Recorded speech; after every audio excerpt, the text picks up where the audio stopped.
योग पद्धति है, जो सिर्फ एक पद्धति नहीं है, वह तो एक आत्मा द्वारा एक आत्मा पर किया गया संस्कार है, जो कि गुरु कृपा में ही प्राप्त होता है। और आज इस आत्मदर्शन शिविर के माध्यम से हमें वही गुरु कृपा बरसने वाली है, प्राप्त होने वाली है। हमारे शिरोड़ा में समर्पण आश्रम गोवा है, साथ ही भारत में डांडी में, कच्छ में, सौराष्ट्र में, महुड़ी में, राजस्थान, बेंगलोर एवं नागपुर में भी समर्पण आश्रम स्थापित किए गए हैं। भारत के बाहर विदेशों में UK, Germany, Canada, Singapore, south Africa और ऑस्ट्रेलिया में भी हिमालयन ध्यान योग समर्पण आश्रम स्थापित हैं, जिसका लाभ देश विदेश के सभी साधक ले रहे हैं। समर्पण ध्यान योग की गोवा की यात्रा के बारे में अगर आपको बताएं तो चलो चलते हैं उस स्वर्णिम यात्रा पे। परम पूज्य श्री शिवकृपानंद स्वामी जी के चरण कमल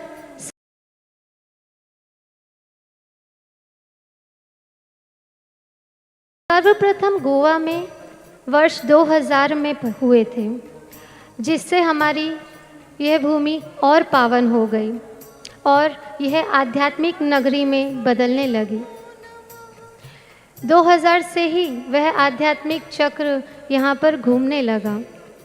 2008 में पहला मराठी महाशिविर गोवा में आयोजित हुआ, जिसके बाद कई साधक, कई आत्माएं समर्पण ध्यानों से जुड़ी और लगभग 6500 साधकों की सामूहिकता में 2010 के अंदर गोवा की प्रथम गुरु पूर्णिमा, जिसमें साक्षात परम पूज्य गुरुदेव का सानिध्य सबको प्राप्त हुआ और वह स्वर्णिम घटना घटित हुई, जिसके बाद 2011 में फिर से सभी को उनका सानिध्य प्राप्त हुआ महाध्यान के माध्यम से। 2013 से 2018 तक कुल 5 इंटरनेशनल रिट्रीट गोवा में समर्पण आश्रम शिरोड़ा में आयोजित हुई। साथ ही 2015 में योग दिवस मनाया गया।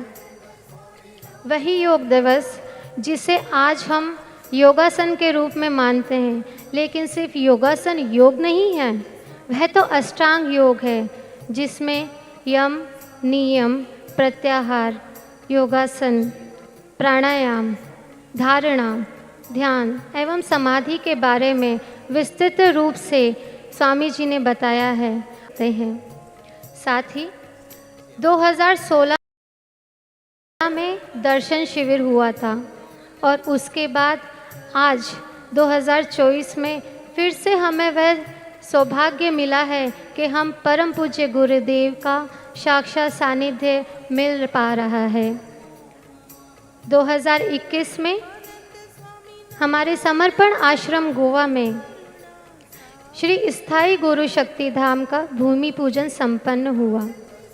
साथ ही 5 अक्टूबर 2022 में दशहरे के ही दिन खाद मुहूर्त हुआ था और कितनी अद्भुत अनुभूति है कि हम आज इस दर्शन शिविर में भी दशहरे के ही एक दिन बाद सम्मिलित हुए हैं।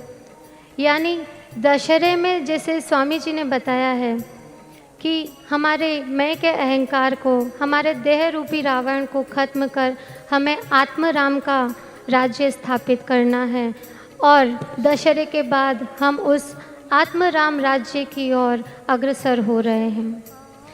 और आपको बताते हुए बहुत ही हर्ष हो रहा है कि 11 अक्टूबर 2024 में, यानी कि दशहरे के ही दिन, कल हमारे श्री स्थाई गुरु शक्ति धाम का डिज़ाइन फाइनल हो गया है।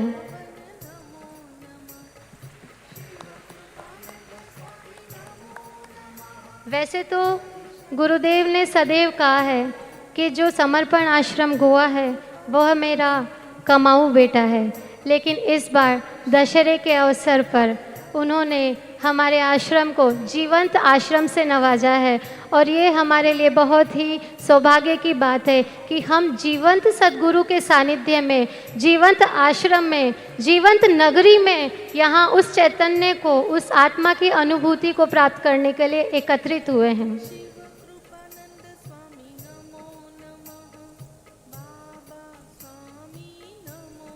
गुरुदेव कहते हैं, मैंने पिछले 20 सालों में कभी भी सहयोग की अपील नहीं की, कभी भी दान देने को प्रेरित नहीं किया, दान कभी मांगा नहीं।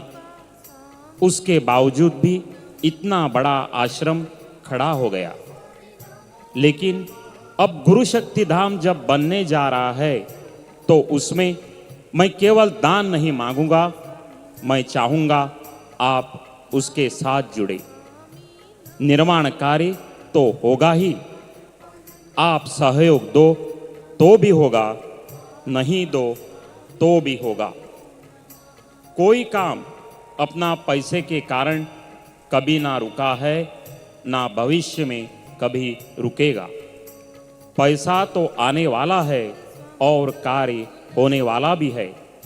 सिर्फ मैं चाहता हूँ आप उसके साथ जुड़ो। आपका जुड़ाव उसके साथ अंदर से होना चाहिए। धीरे धीरे जैसे निर्माण कार्य होगा, आप देखेंगे धीरे धीरे आपकी आध्यात्मिक प्रगति हो जाएगी। जय बाबा स्वामी।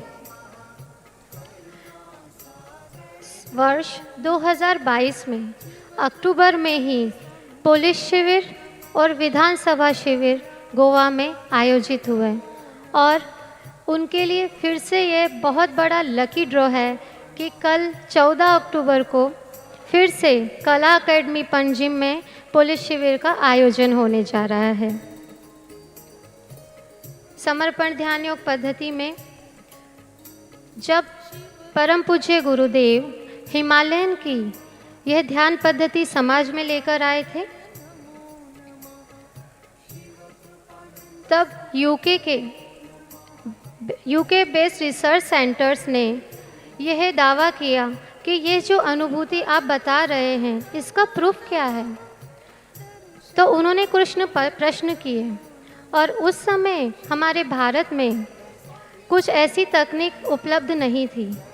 तो उन्होंने एक प्रस्ताव रखा कि क्यों ना उनका ऑरा स्कैनिंग किया जाए, ऑरा फोटोग्राफी किया जाए।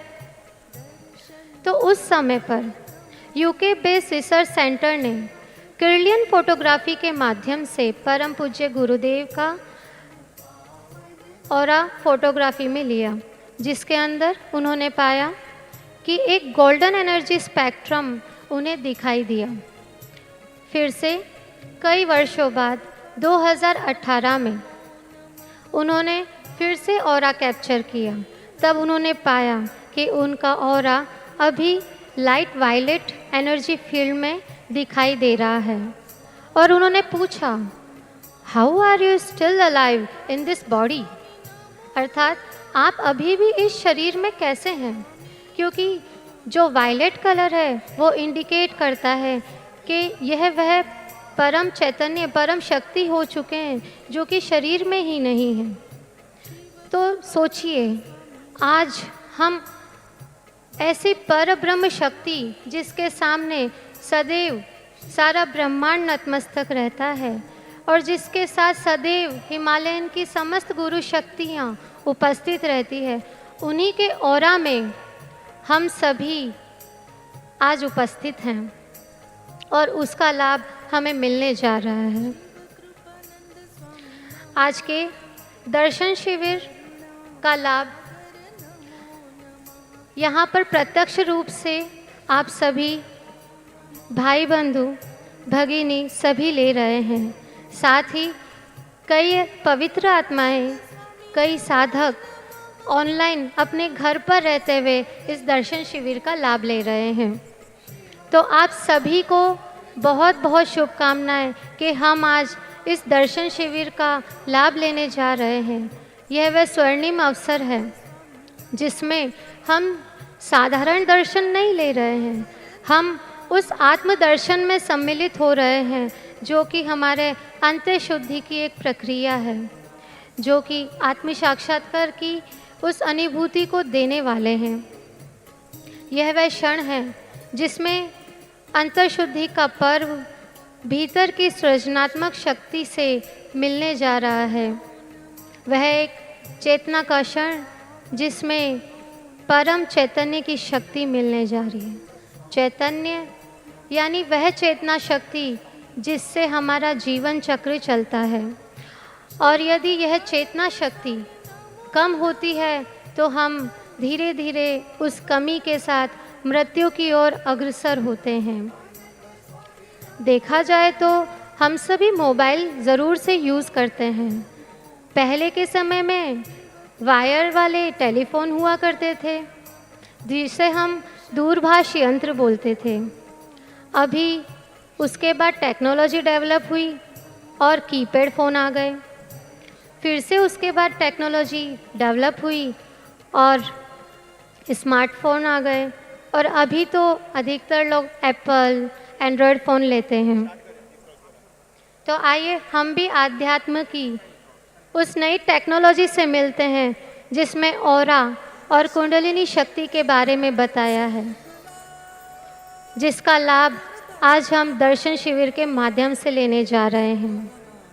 ये तो वही बात हो गई, ना अमीरी की बात है, ना गरीबी की बात है, ना अमीरी की बात है, ना गरीबी की बात है। तेरे दर पे आना तो नसीब की बात है।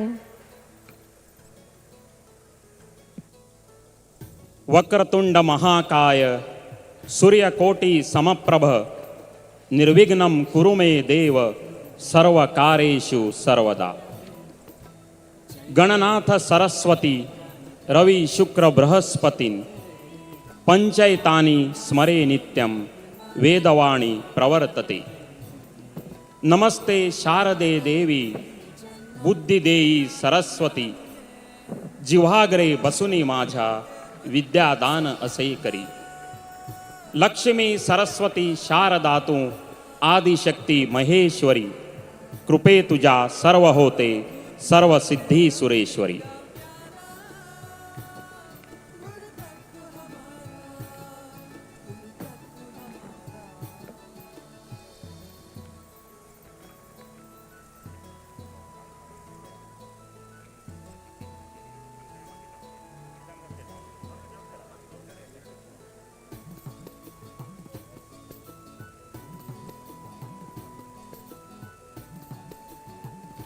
जय बाबा स्वामी। हिमालयातले सद्गुरू गुरुमाऊली सच्चिदानंद स्वरूप श्री शिवकृपानंद स्वामीजी हांच्या पावन आणि पवित्र दर्शन सोहळ्याक आज मोठ्या संख्येन आमी हांगा उपस्थित आसात।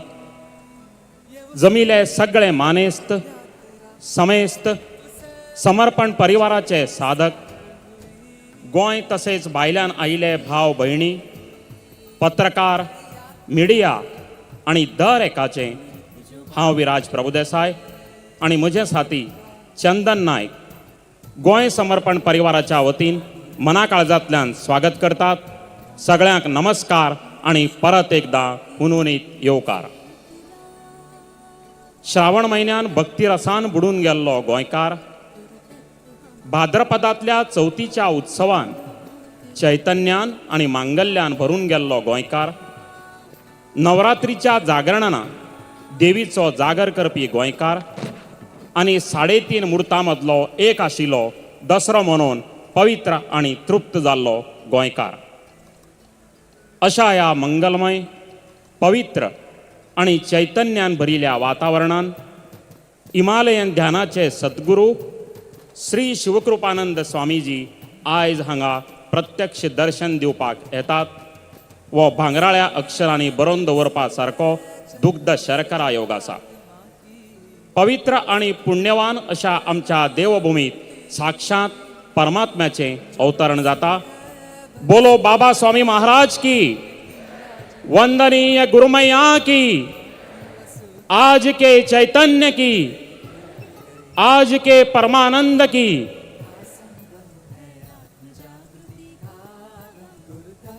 हिमालयन ध्यान योगाचे प्रणेते परमपूज्य सद्गुरू श्री शिवकृपानंद स्वामीजी आमच्या कांय खिणा भितर जावपी दर्शन शिवाळ्याच्या उद्घाटन सुवाळ्याक आमच्या मदीं उपस्थित आसात। या उद्घाटन सुवाळ्याचे मुखेल सोयरे म्हणून मानाधिक श्री श्रीपाद नाईक सर, लोकसभेन उत्तर गोंयचे खासदार, union minister of state for ministry of power and new and renewable energy, सगळ्यां लागीं मागता टाळ्यांच्या कडकडाटान आमी तांचें स्वागत करुया।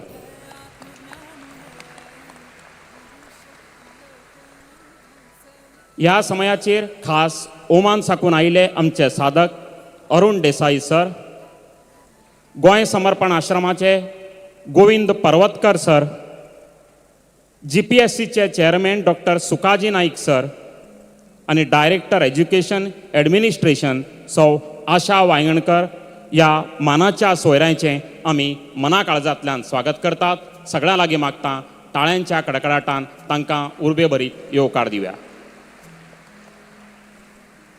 ह्या खिणाक आमच्या मदीं हजर आसात समर्पण आश्रम गोंयचे ट्रस्टी सुरेशबाई पटेल, आश्रम व्यवस्थापक निलेशबाई कवळेकार, दक्षिण भारत प्रबंधक राजेंद्रभाई गावणेकर, प्रमुख आचार्य नवदासबाई नाईक, फायनान्स इन्चार्ज सुदेशबाई नाईक आणि या दर्शन सुवाळ्याचे चेअरमॅन डॉक्टर सुभदा कांबळी आणि राजेश पर्वतकर, तुमच्या सगळ्यांच्या वतीन सगळ्यांचे आमी परत एकदा टाळ्यांच्या कडकडाटान मोगाचे स्वागत करतात।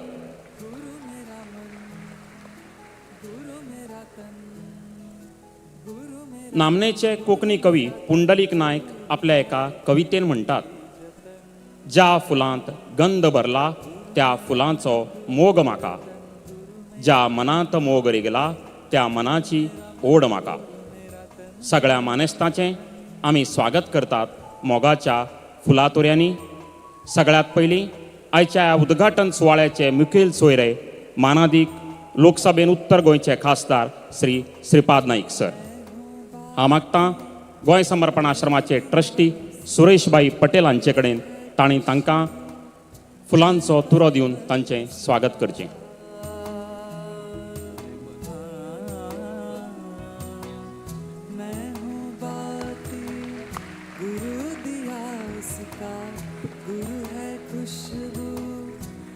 ह्या वेळार हांव मागतां स्वामीजींचे ओराची जी बुकलेट आसा ती तांणी मानेस्तांक दिवची। स्वामीजींच्या वरांची बुकलेट घेवन आमकां उपकृत करचें। धन्यवाद श्रीपाद सर। स्वामीजीच्या चरणा कडेन तुमच्या खातीर आमी प्रार्थना करतात। गुरु मेरा मन, गुरु मेरा तन, गुरु मेरा धन।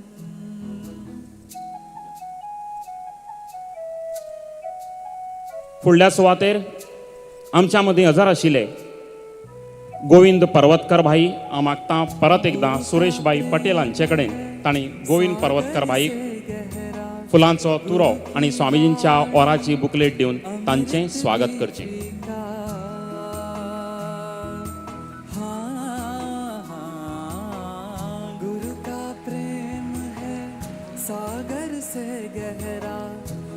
देव बरें करूं।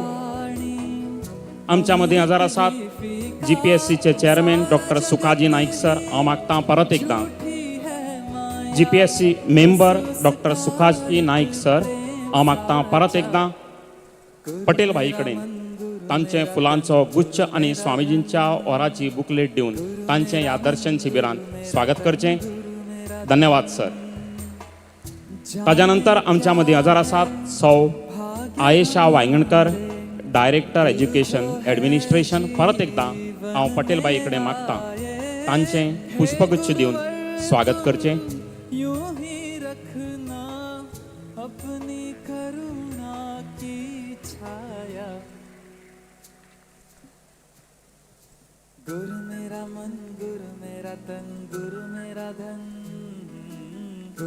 बरें करूं पटेल बाई। ताज्या नंतर आमच्या मदीं खास ओमान साकून आयिल्ले अरुण देसाई सर आसात। हांव मागतां गोंय समर्पण आश्रमाचे व्यवस्थापक निलेशबाई कवळेकर हांचे कडेन तांणी तांचो पुष्पगुच्छ आणि स्वामीजींची ओराची बुकलेट दिवन तांचें स्वागत करचें.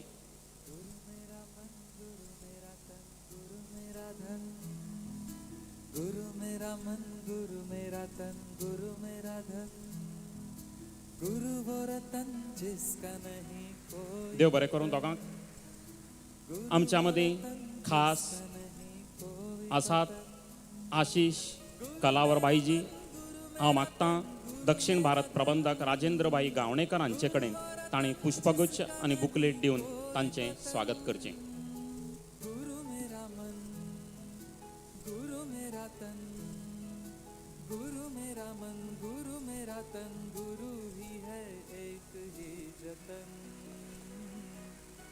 गुरु मेरा मन, गुरु मेरा तन, गुरु मेरा धन, गुरु मेरा मन, गुरु मेरा तन, गुरु मेरा धन.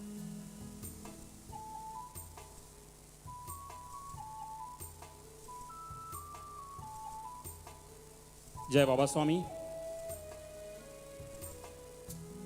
आयच्या ह्या सुवाळ्याक जे मुखेल सोयरे आनी आयच्या ह्या सुवाळ्याचे अध्यक्ष आशिल्ले तांचें फुलां दिवन आमी स्वागत केल्लें आसा. ह्या समयाचेर हांव मागतां सगळ्या मानेस्तांक घेवन हांव जांची नांवां घेतां तांणी दिवलेच्या म्हऱ्याक वचून आयच्या ह्या उद्घाटन सुवाळ्याचें उद्घाटन करचें. मागतां आयच्या ह्या सुवाळ्याचे मुखेल सोयरे मानादीक श्री श्रीपाद नाईक सर. आमच्या मदीं हजर आशिल्ले मानाचे सोयरे Govind Parvatkar sir, doctor Sukaji Naik sir, सौ आयेशा वांयगणकरजी, गोंय समर्पण आश्रमाचे ट्रस्टी सुरेशबाई पटेलजी, आश्रम व्यवस्थापक निलेशबाई कवळेकरजी, दक्षिण भारत प्रबंधक राजेंद्रबाई गावणेकरजी, प्रमुख आचार्य नवदासबाई नाईकजी, फायनान्स इंचार्ज सुरेश नाईकजी आणि या दर्शन सुवाळ्याचे चेअरपर्सन डॉक्टर शुभदा कांबळी आणि राजेश पर्वतकरजी या सगळ्यांनी माचेच्या उजव्या वाटेन दवरिल्ल्या दिवले कडेन वचून आयच्या ह्या उद्घाटन सुवाळ्याचें दिवलेच्यो वाती पेटोवन उद्घाटन करचें.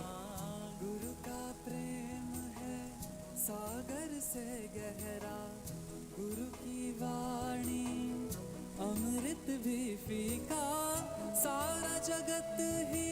हमारी भारतीय संस्कृति में हम सभी जब भी शुभ कार्य की शुरुआत करते हैं तो दीप प्रज्वलन से ही करते हैं.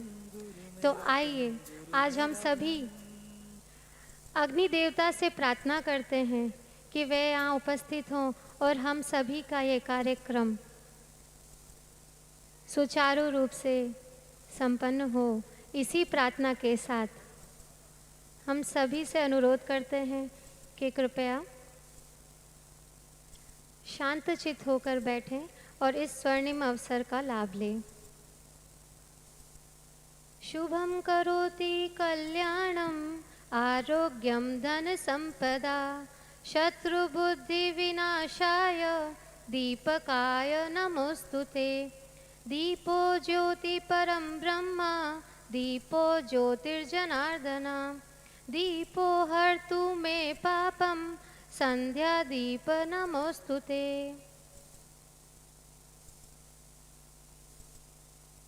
अशें म्हणटात की भायलो उजवाड सगलोच काळोख नश्ट करपाक शकना.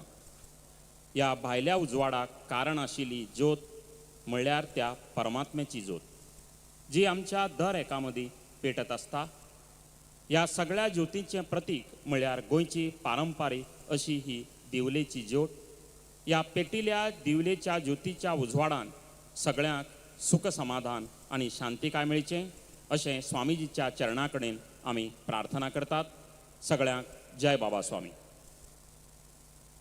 कांय खिणां भितर जावपी सद्गुरू श्री शिवकृपानंद स्वामीजीच्या दर्शन सुवाळ्याच्या उद्घाटन सुवाळ्याचें हांगा मानेस्तांच्या हातांतल्यान दिवलेच्यो वाती पेटोवन उद्घाटन जाल्लें आसा. सगळ्यां लागीं मागता टाळ्यांच्या गजरान ह्या येवपी दर्शन सुवाळ्याचें सगळ्या मानेस्तांचें आनी कांय खिणां भितर स्थूल रुपान हांगा येवपी सद्गुरूच्या चरणा कडेन आमी प्रार्थना करतात. जय बाबा स्वामी.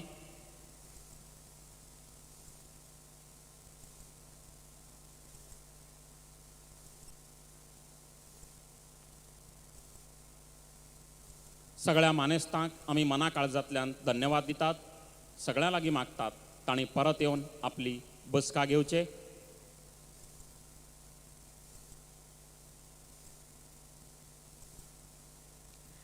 सभी मुख्य अतिथि गणों को बहुत बहुत धन्यवाद.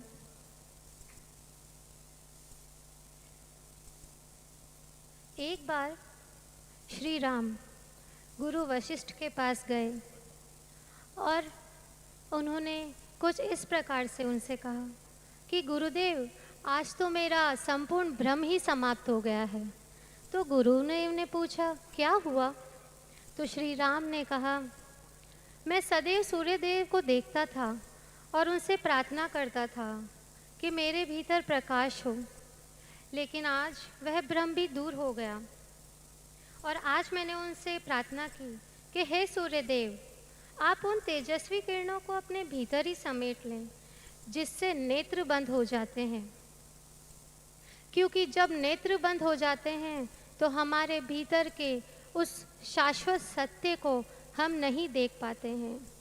और हमारे गुरुदेव वशिष्ठ ऐसे गुरु हैं जिससे मेरी अंतरात्मा, मेरा भीतर मन पूर्ण तरह प्रकाशित हो गया है, जिसके बाद मैं उन जीवन के 4 सिद्धांतों पर, सत्य, धर्म, स्वाध्याय एवं लक्ष्य पर अपना जीवन पथ पर आगे चल पा रहा हूँ. इसलिए गुरुदेव, आज मेरा संपूर्ण भ्रम समाप्त हो गया है. बिल्कुल वैसी ही घटना आज हमारे साथ में भी होने जा रही है कि जिस प्रकाश को देखकर हमारी आंख बंद होती है, लेकिन एक ऐसा प्रकाश जो हमारे भीतर से, हमारे अंतर मन से हमें प्रकाशित करने जा रहा है, वह प्रकाश की अनुभूति हमें चैतन्य के माध्यम से, उस आत्मा के अनुभूति के माध्यम से साक्षात परम पूज्य श्री शिवकृपानंद स्वामी जी आज हमें देने वाले हैं. और उस अद्भुत घटना के साक्षात्कारी हम सभी होने वाले हैं. तो आइए हम सभी मिलकर इस घटना के साक्षी बने, उस चैतन्य की अनुभूति को प्राप्त कर पाएं और उस शांति के साथ, उस भीतर की अनुभूति की प्रार्थना के साथ इस दर्शन शिविर में शामिल हों. क्योंकि यह साधारण दर्शन शिविर नहीं है, यह आत्म दर्शन शिविर है, जिसका लाभ, जिस घटना के साक्षी हम सभी होने जा रहे हैं. बाबा स्वामी सद्गुरू श्री शिवकृपानंद स्वामीजीच्या दर्शन सुवाळ्याचें उद्घाटन हांगा जाल्लें आसा. ह्या उद्घाटन सुवाळ्याक आमकां मुखेल सोयरे म्हणून मेळ्ळ्यात मानादीक श्री श्रीपाद नाईक सर. तांणी आपली पुराय जीण गोंयच्या लोकां खातीर वाहून घेतिल्ली आसा. आयुश्यान आयिल्ल्या अत्यंत कठीण प्रसंगाक धैर्यान तोंड दिवपी, अत्यंत नम्र, डावन टू अर्थ, कितलींशींच वर्सां सतत लोकसभेन गोंयचें प्रतिनिधित्व करपी आनी आपल्याक मेळिल्ल्या दर एका खात्याक पूर्ण न्याय दिवपी, समर्पण परिवाराच्या कितल्याशाच कार्यावळींनी हजर रावपी आमचे सगळ्यांचे लाडके भाऊ. हांव मागतां आमचे मुखेल सोयरे श्री श्रीपाद नाईक सर हांचे कडेन तांणी ह्या वेळाचेर 2 मिनटां भितर आमकां सगळ्यांक मार्गदर्शन करचें.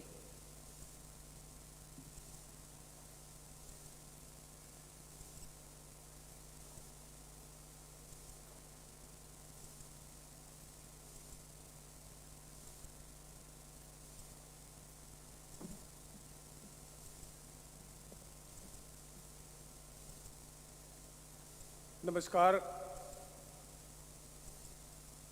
आजच्या आश्रमाच्या वतीन आयोजित केल्ल्या त्या दर्शन सोहळ्याक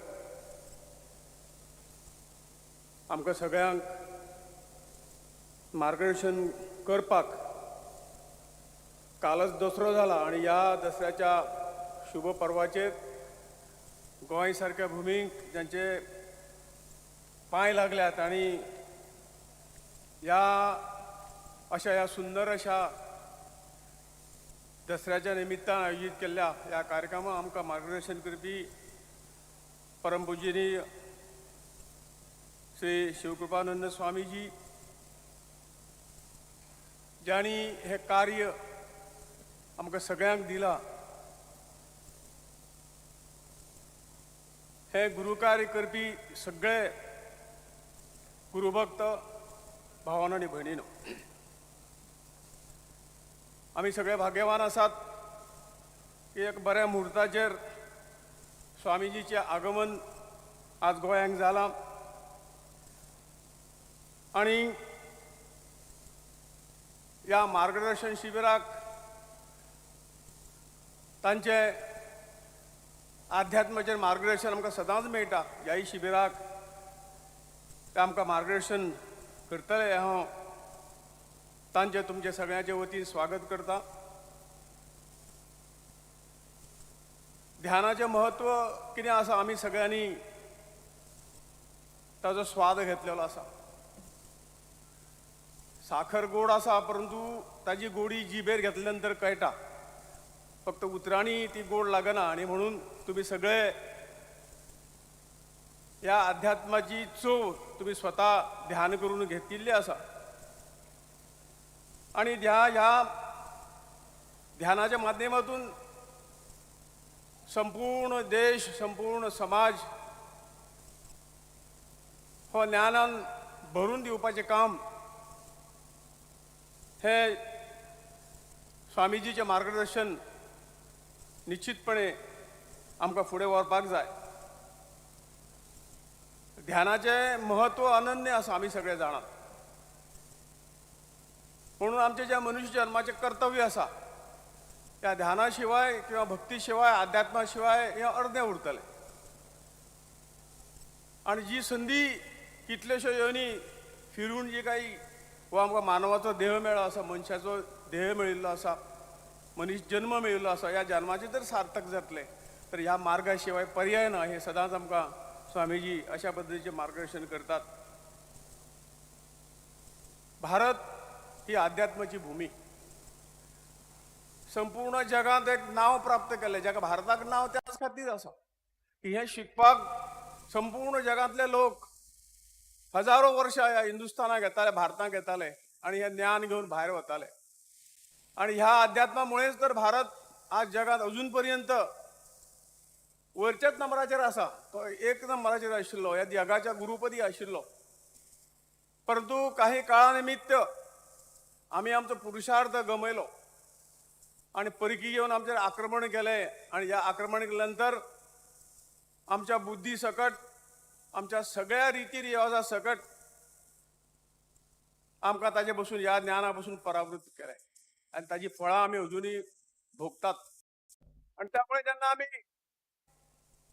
आमचे मायंड मजबूत जातले ह्या ध्यान मार्गाचेर, तेन्नाच हो देश परत पावतलो. आनी तेच कार्य हें गुरुकार्य आसा अशें म्हाका दिसता. आनी आमकां सगळ्यांक हें कार्य, हें गुरुकार्य जें आसा हें देशकार्य आसा अशें आमी मानतात. मनीस शेवटी ह्या देशाचो विकास, समाजाचो विकास आमच्या प्रत्येकाचेर अवलंबून आसा. आमीच केन्ना केन्ना विघातक जातात आनी समाजाक खंय तरी वेगळे तरेचे जे सगळे आमचे प्रयत्न आहात ते असफळ ठरतात. मनीस हो ताचो केंद्रबिंदू. मनीस जर योग्य मार्गदर्शना, योग्य संस्कारांनी, योग्य विचारांनी जर फुडें केलो तो स्वता बरोबरी समाजाचे, आपल्या शेजाऱ्याचे सगळ्यांचे कल्याण करता. तोच जर खंयच्या तरी व्यसनाधीन जालो, वेगळ्या मार्गाक गेलो तर त्या वाड्यावयले कुटुंब, त्या घरांतली शांती, वाड्याची शांती, राज्याची शांती ही तो हिसकावून घेवन वता. आनी ह्या खातीर मनीस पयलीं घट करप. मनीस ह्या सर्व गुण संपन्न जालो, सुसंस्कारीत जालो जाल्यार तो समाजाक सगळे तरेचे सहाय्य ताजें मेळटलें आनी समाज, देश, राज्य हें मजबूत जातलें. आनी म्हणून गुरुकार्य जें आसा तें हें करपाक जाता. जरी आमकां दिसतलें ध्यान आनी हें सगळें आपले पुरतें आसा अशें न्हय. आमी ह्या हातून सगळे हेका परमेताच्या हेका सगळे आमी जोडिल्ले आसा. आमी आत्मा हो, तो परमात्मा हो, सगळे आमी आमचे सगळे तरी लिंक आसा. आनी हें जर खंय तरी बिगडलें जाल्यार फुडें देशाक, समाजाक सगळ्यांक तें माल आसा. आनी म्हणून हें सादें जरी कार्य दिसलें परंतु ह्या जगांत शांती प्रस्थापीत करपाक, ह्या जगांत शांती हें करपाक लागून भारतान खुबशे कश्ट घेतले. भारताचें ज्ञान जें आहा तें सगळ्यांक दिवपाचो प्रयत्न ह्या अध्यात्माच्या माध्यमातून जालो. आनी आमी भाग्यशाली आसात की परमपूजनीय श्री शिवकुमार स्वामीजी ज्यांनी ही ज्ञानाची गंगा जशी भगीरथान जेन्ना खंय तरी देशांत गंगा हें नाशिल्ली भगीरथ प्रयत्न आमी म्हणटात ते प्रयत्न करून तांणी गंगा ही खंय तरी देशांत हाडली आणि लोकांचे सगळे हाल जाताले ते ना केले. त्याच पद्दतीन ही हिमालयाची खरोखर अध्यात्माची गंगा स्वामीजींनी आमच्या सामान्य लोकां पर्यंत पावोवपाचें जें कितें काम केल्लें आसा तें अद्वितीय आसा. कारण जांकां कोणाक हें जाय आशिल्लें ते हिमालयाचेर वचून शिकताले, परंतु तांकां परत हांगा येवपाची इच्छा जायनाशिल्ली, थंयची विद्या ही थंयच उरताली. परंतु स्वामीजीचें हें धाडस, स्वामीजीने जे काही विचार करून हो देश जर बलवान जातलो, समाज जर बलवान जातलो, जाल्यार ती सामान्य मनशा पर्यंत ही विद्या पावोवपाचें काम जें आसा तें स्वामीजीन उत्तम प्रकारे केल्लें आसात. आमी ह्या कार्याचे सगळे एम्बेसेडर, ह्या कार्याचे कार्यवाहक आमी सगळे आसात आणि ही आमची तितकी जबाबदारी पडटा. आमी बरे जावप आणि आपल्या शेजाऱ्याक, आपल्या वाड्यार, आपल्या राज्यांत हे विचार आणि हे ज्ञान पावोवपाचें काम जें आसा आमकां सगळ्यांचें आसा. म्हाका खूब खुशी आसा की ह्या कार्याक तुम्ही सगळे योग्य प्रतिसाद दितात आणि ह्या सगळ्या कामातून खरोखरच आमी परत एकदां आमच्या देशाक, आमच्या समाजाक मजबूत करतले. ज्ञानान मजबूत जालो तर शरिरांनी मजबूत जातलो, ताकदीनी मजबूत जातलो. आज जे हिंदू समाजाचेर जे अत्याचार जातात, आज हिंदू समाज म्हणजे कांय अशा पद्दतीन जे कितें देशांत करिल्लें आसा तोय मजबूत जातलो आणि पर्यायान हो देश मजबूत जातलो आणि हो देश मजबूत जातलो तर जग मजबूत जातलें, जग सुखी जातलें. कारण आमच्या संतांचे विचार जे आहा ते स्वामी सारकेच आसात. स्वामी ह्या देशांतले एक मोठे संत आसात. फाटीं आमी सगळे अध्यात्माचे सगळे हातून जर आमी पळयले तर ह्या संतांनी जगाचो विचार केला. खंय तरी आपल्या राज्याचो, आपल्या वाड्याचोच विचार करूना. तर हे जग सुखी जातलें म्हणूनच जर आमचो भारत सुखी जावंक जाय. हे भारत सुखी जावंक जाय जाल्यार सामान्य मनीस ह्यो सगळ्यो गोश्टी करूं शकता. हो विचार आज ही हिमालयाची विद्या जी आसा ती आमच्या पर्यंत पावपाचें काम आसा तें बरें जाता आणि आमी सगळ्यांनी ती जबाबदारी घेवन ते फुडें व्हरचें अशें तुमकां सगळ्यांक आव्हान करता आणि सगळ्यांक मना पासून देव बरें करूं म्हणटा. जय बाबा.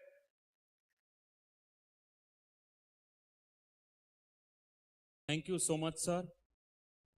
सद्गुरू श्री शिवकृपानंद स्वामीजींची कृपादृष्टी सदांच तुमचेर आणि तुमच्या कुटुंबाचेर आसची. तुमकां निरामय आरोग्य, व्हड आयुष्य, सुख समाधान मेळचें आणि तुमची राजकीय जीण अशीच फुलत फळत रावची अशी आमी सद्गुरूच्या चरणा कडेन ह्या वेळाचेर प्रार्थना करतात.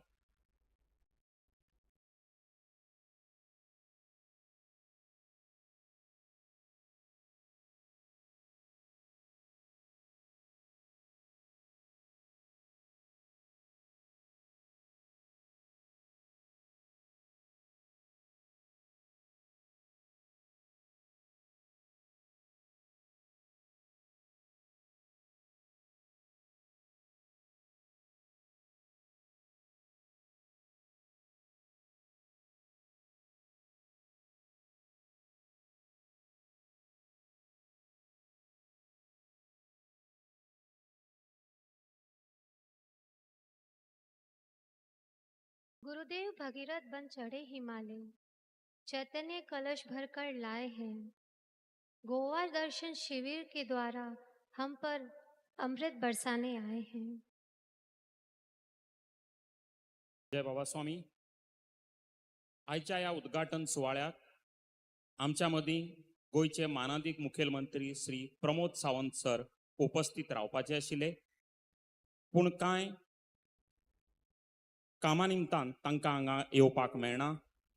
तरी सुद्दां तांणी संदेश आमकां धाडून दिल्लो आसा जाचें आमी हांगा वाचन करतात.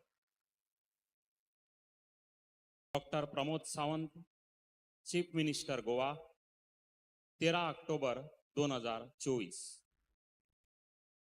परमपूज्य श्री शिवकृपानंद स्वामीजी यांच्या उपस्थितीत गुरुतत्व संस्थेने मापसा गोवा येथे हिमालयन मेडिटेशन आणि दर्शन शिबिराचे आयोजन केले आहे याचा मला आनंद होतो आहे. परमपूज्य श्री शिवकृपानंद स्वामीजी प्रणित गुरुतत्व ही मानवाच्या सर्वांगीण विकासासाठी कार्य करणारी संस्था आहे. हिमालयन मेडिटेशन ही 800 वर्षांची परंपरा असलेली, माणसाचे आयुष्य अधिक समृद्ध करणारी, एक दिव्य अनुभूती देणारी अतिशय सोपी पद्धती आहे. गुरुप्रती समर्पण भाव असेल तर पंचमहाभूत युक्त परमतत्वाची अनुभूती येते. या दर्शन शिबिरात सर्व शिबिरार्थी साधकांना 800 वर्षे परंपरा असलेल्या ह्या पद्धतीचा अनुभव येईल आणि त्यांचे आयुष्य समृद्ध होईल याची मला खात्री आहे. मी परमपूज्य श्री शिवकृपानंद स्वामीजी यांना वंदन आणि शिबिरासाठी अनेक शुभेच्छा व्यक्त करतो. धन्यवाद. डॉक्टर प्रमोद सावंत, मुख्यमंत्री, गोवा सरकार.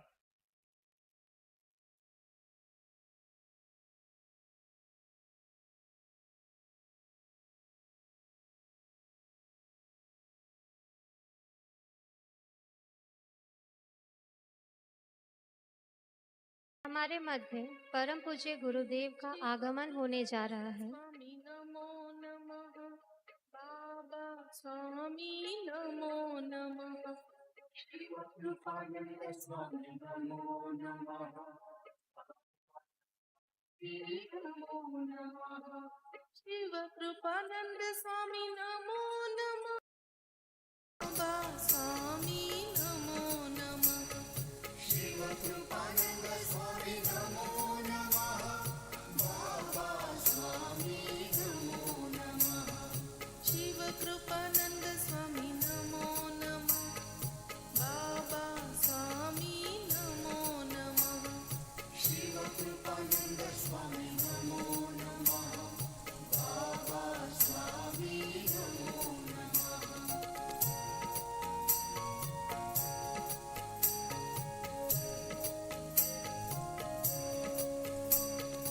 शिवकृपानंद स्वामी नमो नमः, करुणा सागर नमो नमः, शिवकृपानंद स्वामी नमो नमः, करुणा सागर नमो नमः, शिवकृपानंद स्वामी नमो नमः, करुणा सागर नमो नमः, शिवकृपानंद स्वामी नमो नमः, करुणा सागर नमो नमः, शिवकृपानंद स्वामी नमो नमः, करुणा सागर नमो नमः, शिवकृपानंद स्वामी नमो नमः, करुणा सागर नमो नमः.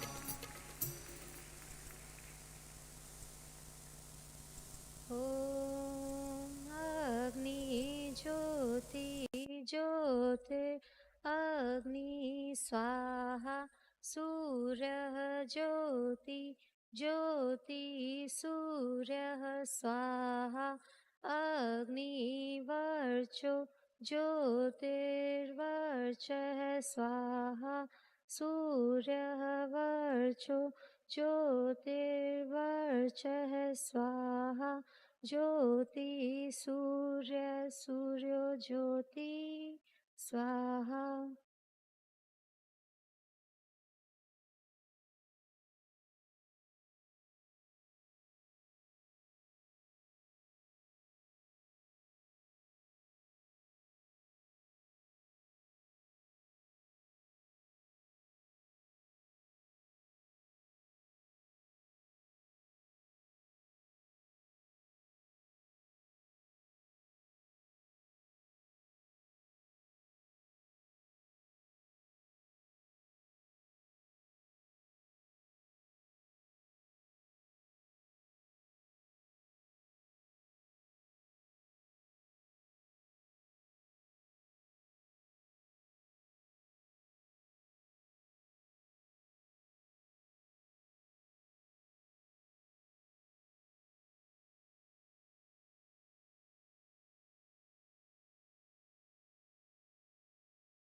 अभी गुरु हवन करेंगे.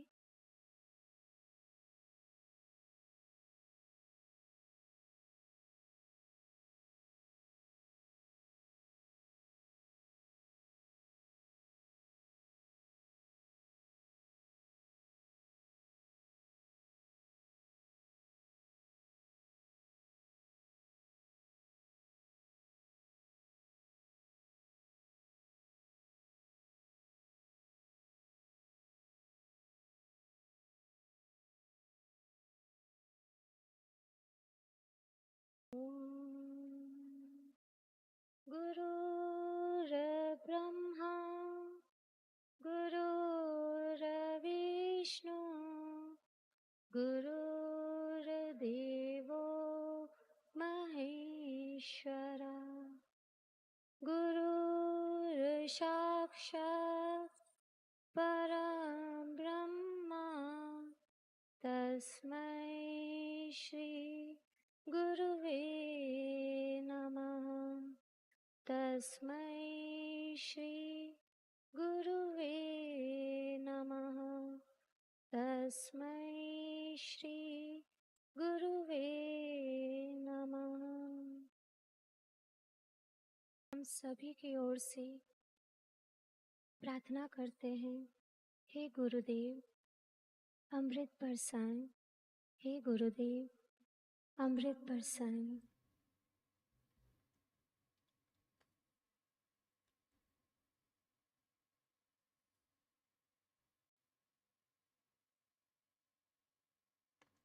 My salutations to all of the pious souls present here.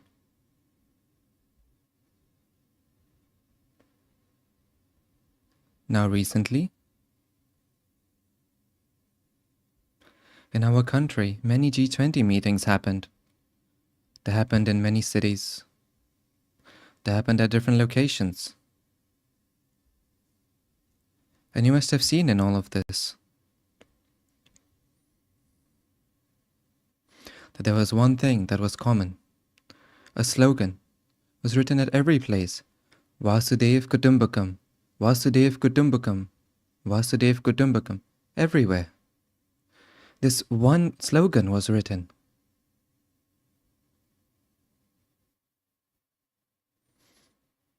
Even we know this slogan. Now you think, if some foreigner asks this question, how is this possible? And do we have any answer for this? Many times we just say it in our conversations. But in person, we actually do not have an answer to this. So if somebody had asked us, how is this possible? Why? Because there is no such deity that the whole world believes in. Is there any such deity in the world that the whole world believes in? No. There is no such deity. Is there any such method of worship that the whole world believes in? No. There is no such method of worship. Is there any such holy book that the whole world believes in? No, there is no such holy book. Is there any such language that the whole world speaks, that it knows? No, there is no such language. So there is no such medium through which this dream of Vasudev Kutumbakam can be realized. What do we mean when we say this dream of Vasudev Kutumbakam? That the whole world is one family. It is equal. It is just one. It is a family, just as we are at home. Is this ever possible? This was never possible at all. And if this was the case, then why was this said? This was said because there was a path for it through which one could reach to this place. But what happened? The path that was there, the road that was there, we have gone astray from this path. There's only one reason for going astray, and that reason is religion, Dharma. We have understood methods of worship to be Dharma, when in fact methods of worship are different and Dharma is different. See, first of all, who did we believe in to be deity, to be God? At the very beginning, people believed in fire to be God. Why? Because they used to live in caves. And as soon as they used to light a fire, all of the animals used to run away. The animals used to be scared, so the fire used to give them security. So they believed in the fire to be God. So just like this, slowly, human life has slowly progressed.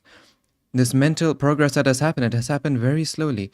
It has taken thousands of years, but as it has been happening, many changes have come. They started to make settlements and live. And after making settlements, then from these settlements, a few people, They went into the proximity of nature, and after going into the proximity of nature, they obtained some knowledge.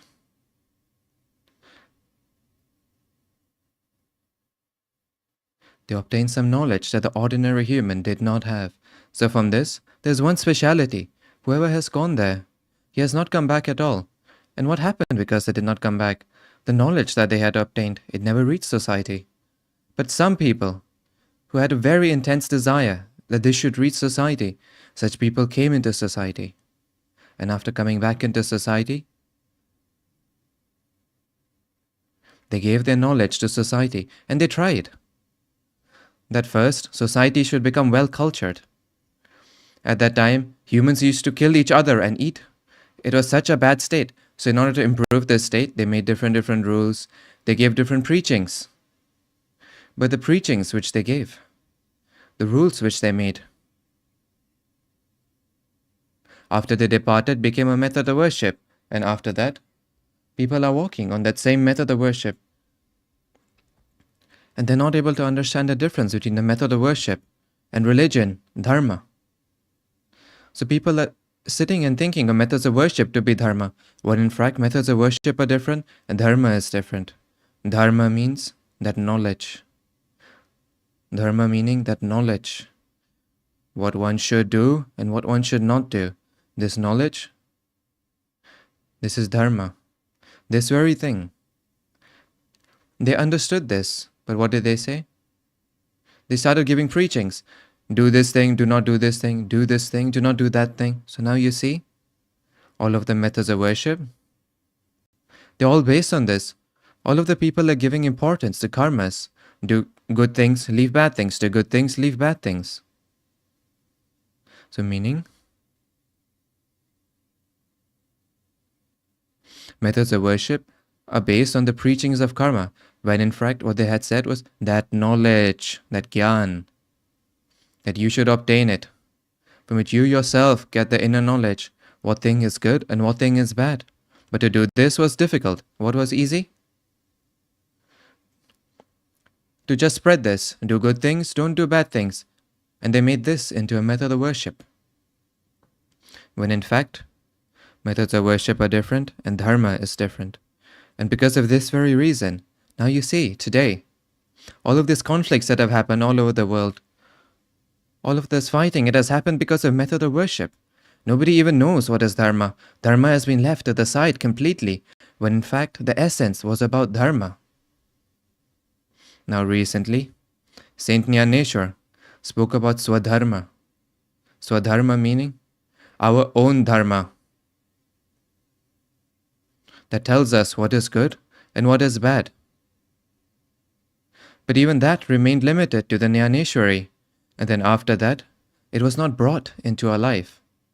And these very things have been seen by the sages and monks of the Himalayas for 800 years. They studied this for 800 years and they saw that as many methods of worship as have been created. First, people are thinking of methods of worship to be Dharma, but in fact the two are different. And how many other methods of worship as are there? They're all based on karmas, what should be done and what should not be done. And then they saw, no matter how many preachings we do, all of the preachings at the end of the day are from outside. It is all given externally, but no inner change. No inner transformation comes through this. So what did they do? They searched for an anubhuti, a spiritual experience. One such spiritual experience in which there is no preaching. Why? Because preachings are always external, what to do and what not to do. There is no preaching in this. And in this, they did a spiritual experience, and in this spiritual experience, so that you are able to obtain your own inner knowledge. Saint Nyaneshwar, the matter that he spoke of Swadharma, of inner Dharma, of self-realization. How is this self-realization possible? In order for you to get this self-realization, in order for you to get inner knowledge, you need to get self-realization. And for you to get self-realization, you need to obtain Paramatma. Apart from Paramatma, no one can give you self-realization. Now what does Paramatma mean? Paramatma is not some person. Paramatma is a power of universal consciousness, and that energy was there yesterday, that energy is there today, and that energy will also be there tomorrow. So what is the meaning of this? The meaning is that nor was any physical body ever Paramatma, nor will any body be Paramatma. So that energy is there in the form of consciousness, and from time to time, from different mediums, at different times of the present, there is some medium through which it reaches you. And when Paramatma, in the form of consciousness, if he reaches you, and then after reaching you, and then you get to know him, you accept him, then that inner knowledge slowly starts to come from you, within you. It does not come from outside. And then nobody needs to tell you, what should you do and what should you not do? All by yourself. You get the knowledge from within yourself, what you should do and what you should not do. There is no need for any knowledge to be given from outside. This is why this method of worship, this is not a method. This is a value, a sanskar of meditation. This value is transferred straight from one holy soul to another holy soul. And even after this happens, a change comes in the soul. And after the change comes in, then slowly, he himself gets the knowledge which thing is good and which things are bad. So this is to say, self-realization is obtained through a spiritual experience. And this meditation is based on anubhuti, a spiritual experience. And now today, because of that very spiritual experience, people from more than 70 countries are connected to it. They have different castes, of different religions, they have different colors, they have different languages. So meaning, even in spite of all of these things being different, why are they one? Because one such path, one such road, has been obtained by them through the medium of a spiritual experience, through which they're connected to one another.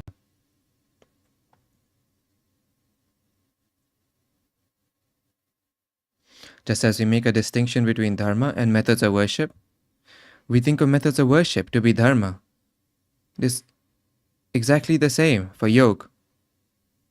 Today we are calling yoga asanas yoga, when in fact yoga asanas are different and yoga is different. But just as we thought of methods of worship to be Dharma, just in the same way, we thought of yogasanas to be yoga. So meaning if this keeps going on for another 20 years, another 25 years, then after 25 years, the generation that will come, they will never be able to know what is yoga. See, do you know what happens? If they do not know, then at least they will try to get to know what is yoga. But if you give them the introduction of yoga asanas in the name of yoga, they will never be able to know, in reality, what is yoga. Even I get the thought many times that the knowledge of yoga, why has it not been able to reach common society? Why has it not been able to reach them? Why is society thinking of yoga asana to be yoga? The reason for this is,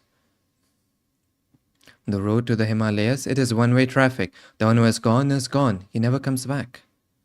Because after going there, one does not even get a thought about this world.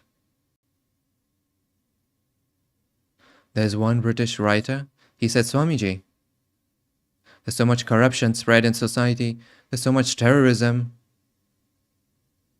Why do your gurus not do anything for this? I said, after going into that world, one does not even get a thought about this world. So he was very surprised. How is this possible? I said, there, in reality, what is the case? They have their own areas, own fields. So whenever we go into someone's area or another. And when we go into that area, he's sitting in a thoughtless state, in a state of deep meditation, in samadhi.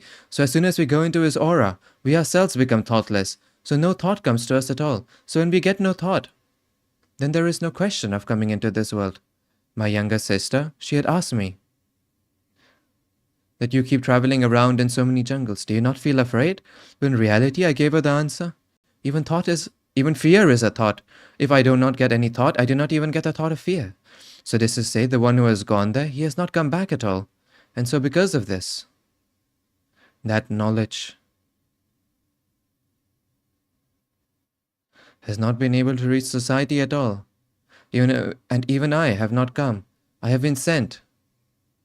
Because nobody will ever want to come back here from there, because one does not even get a thought of this world. But I have been sent here because it was their wish that this knowledge should reach the ordinary human, and after this, they should get to know what is yoga and what is yogasan. And this knowledge, from the perspective of delivering this knowledge, they chose an ordinary human. They said, the whole world, the whole of society, is not formed of holy people and ascetics. In order to deliver the knowledge to ordinary humans, they chose an ordinary human, and after choosing him, they authorized him. The word authorize has a great importance in the spiritual field. After they authorized him, then all of this work starts to happen through his medium. You see, one person comes, and then in 25 years, in 30 years, it spreads all across the world. It spreads in more than 70 countries, and people from so many countries connect to it. How is this possible? This is possible because in Guru's grace, this has been authorized, and after being authorized, we become a medium. We become just a medium, and then through our hands, slowly, such tasks start to happen through our hands. So just in this way, all of this happened, and it started to develop by itself. Many people who know me for many years, they say, Swamiji, in such little time, how did this spread all over the world? So I tell them two things. Firstly, this is completely free. It is completely free meaning, in India there is the knowledge of things being free. But this knowledge is not there all across the world, but it is free still all across the world. And then after this, there's no preaching in this, what to eat, where to live, and so on. Nothing is spoken on this matter of preachings. And because of these two things, it has spread all across the world. And next, all across the world, after traveling, I felt that the concept of a living Paramatma is there only and only in India. Apart from this, it is not there anywhere else. As many methods of worship as are there. In all those methods of worship, Paramatma means the one who has come and gone. The Paramatma means the one who is not there today. He is Paramatma. So the concept of a living Paramatma is there only in India. And thus there has been said, Guru Sakshat Parabrahma. Guru is Paramatma himself. We say it. We say the Guru Mantra every day. But that Guru Mantra, that experience, to experience it, this is what is important. Not just to listen to it, not just to write it. And anyway, the Guru is not someone to be seen. The Guru is also not someone to be heard. The Guru is someone to be internalized, meaning, whenever, through your own good fortune, you get the darshan, the divine vision of any living Guru, then do not see what clothes has he worn and come. Do not see what language is he speaking. Do not see what is he doing. What is he saying? Your attention should not go there at all. Your attention should go which soul is there in that body that is sitting in front. The soul with which today hundreds of thousands of souls are connected. And along with those hundreds of thousands of souls, this soul is connected. So meaning this is not one soul, this is a collectivity of souls to which hundreds of thousands of souls are connected. So if your attention goes here, then slowly, if your attention goes onto a soul, then slowly, you will start to become introversive. And if you start to become introversive, then what will happen? Slowly, your connection will be established with the subtle body of that Guru. Each and every Guru in his lifetime has a target. He keeps this. And then he defines, he programs that for so many years the subtle body will be there. And the subtle body remains there for those many years. So from that subtle body,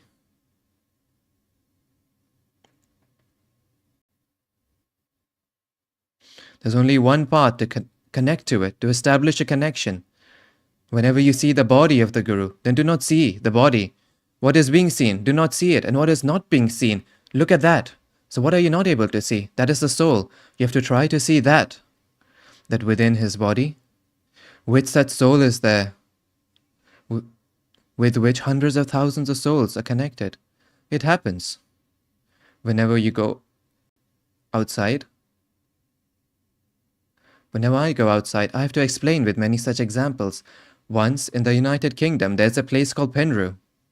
There I took a discourse of newspaper reporters, and after this discourse, one newspaper reporter asked me, Swamiji, you also have 2 hands, I also have 2 hands. You have 2 feet, I also have 2 feet. Even within you blood flows, and even within me blood flows. Both of us are just the same, we are equal. Then how do I explain to my newspaper colleagues that you are some special person in whose proximity one obtains self-realization, one obtains inner spiritual experience? How do I explain this? Then at that time we were sitting in a garden, and there, behind in the background, there's a very high mountain of Wales. By looking towards that mountain, I told her, every human wants to climb to the high peak of that mountain. Every human wants to reach that high peak. That one person, in his 70 years of his lifetime, slowly, he has reached the heights of that mountain. And after reaching there, he did not remain seated there. After that, it was his wish that I should tell everybody this way. I should show everyone the path. So then he slowly came down. And while coming down, he removed the rocks from the path. While coming down, he removed the thorns from the path. And then slowly, by coming down, he made a bamboo gate, and he sat there. And whichever person were coming, they were going, he used to tell them that if you want to go to that high peak, then go through this path. I have gone through this path and come back. I have removed the stones on this path. I have removed the thorns on this path. So this is to say, by believing in what he was saying, hundreds of thousands of people, they used this path, and this path then became a highway. There is no difference between the soil on the mountain and the soil on the path. But the soil on the path is that soil that has been adopted and walked on by hundreds of thousands of people. The soil on the mountain has not been walked on by hundreds of thousands of people. So there's only one difference between you and I. Within me is that soul that is connected to hundreds of thousands of souls, and hundreds of thousands of souls are connected to this soul. Apart from this, if you look from the body's perspective, we are both similar. In exactly the same way. The Guru is not someone with 4 hands. He's like us. He's similar. But what is there inside him? If we believe in that Guru to be Paramatma, then we obtain the introversive state within him. This is my personal experience.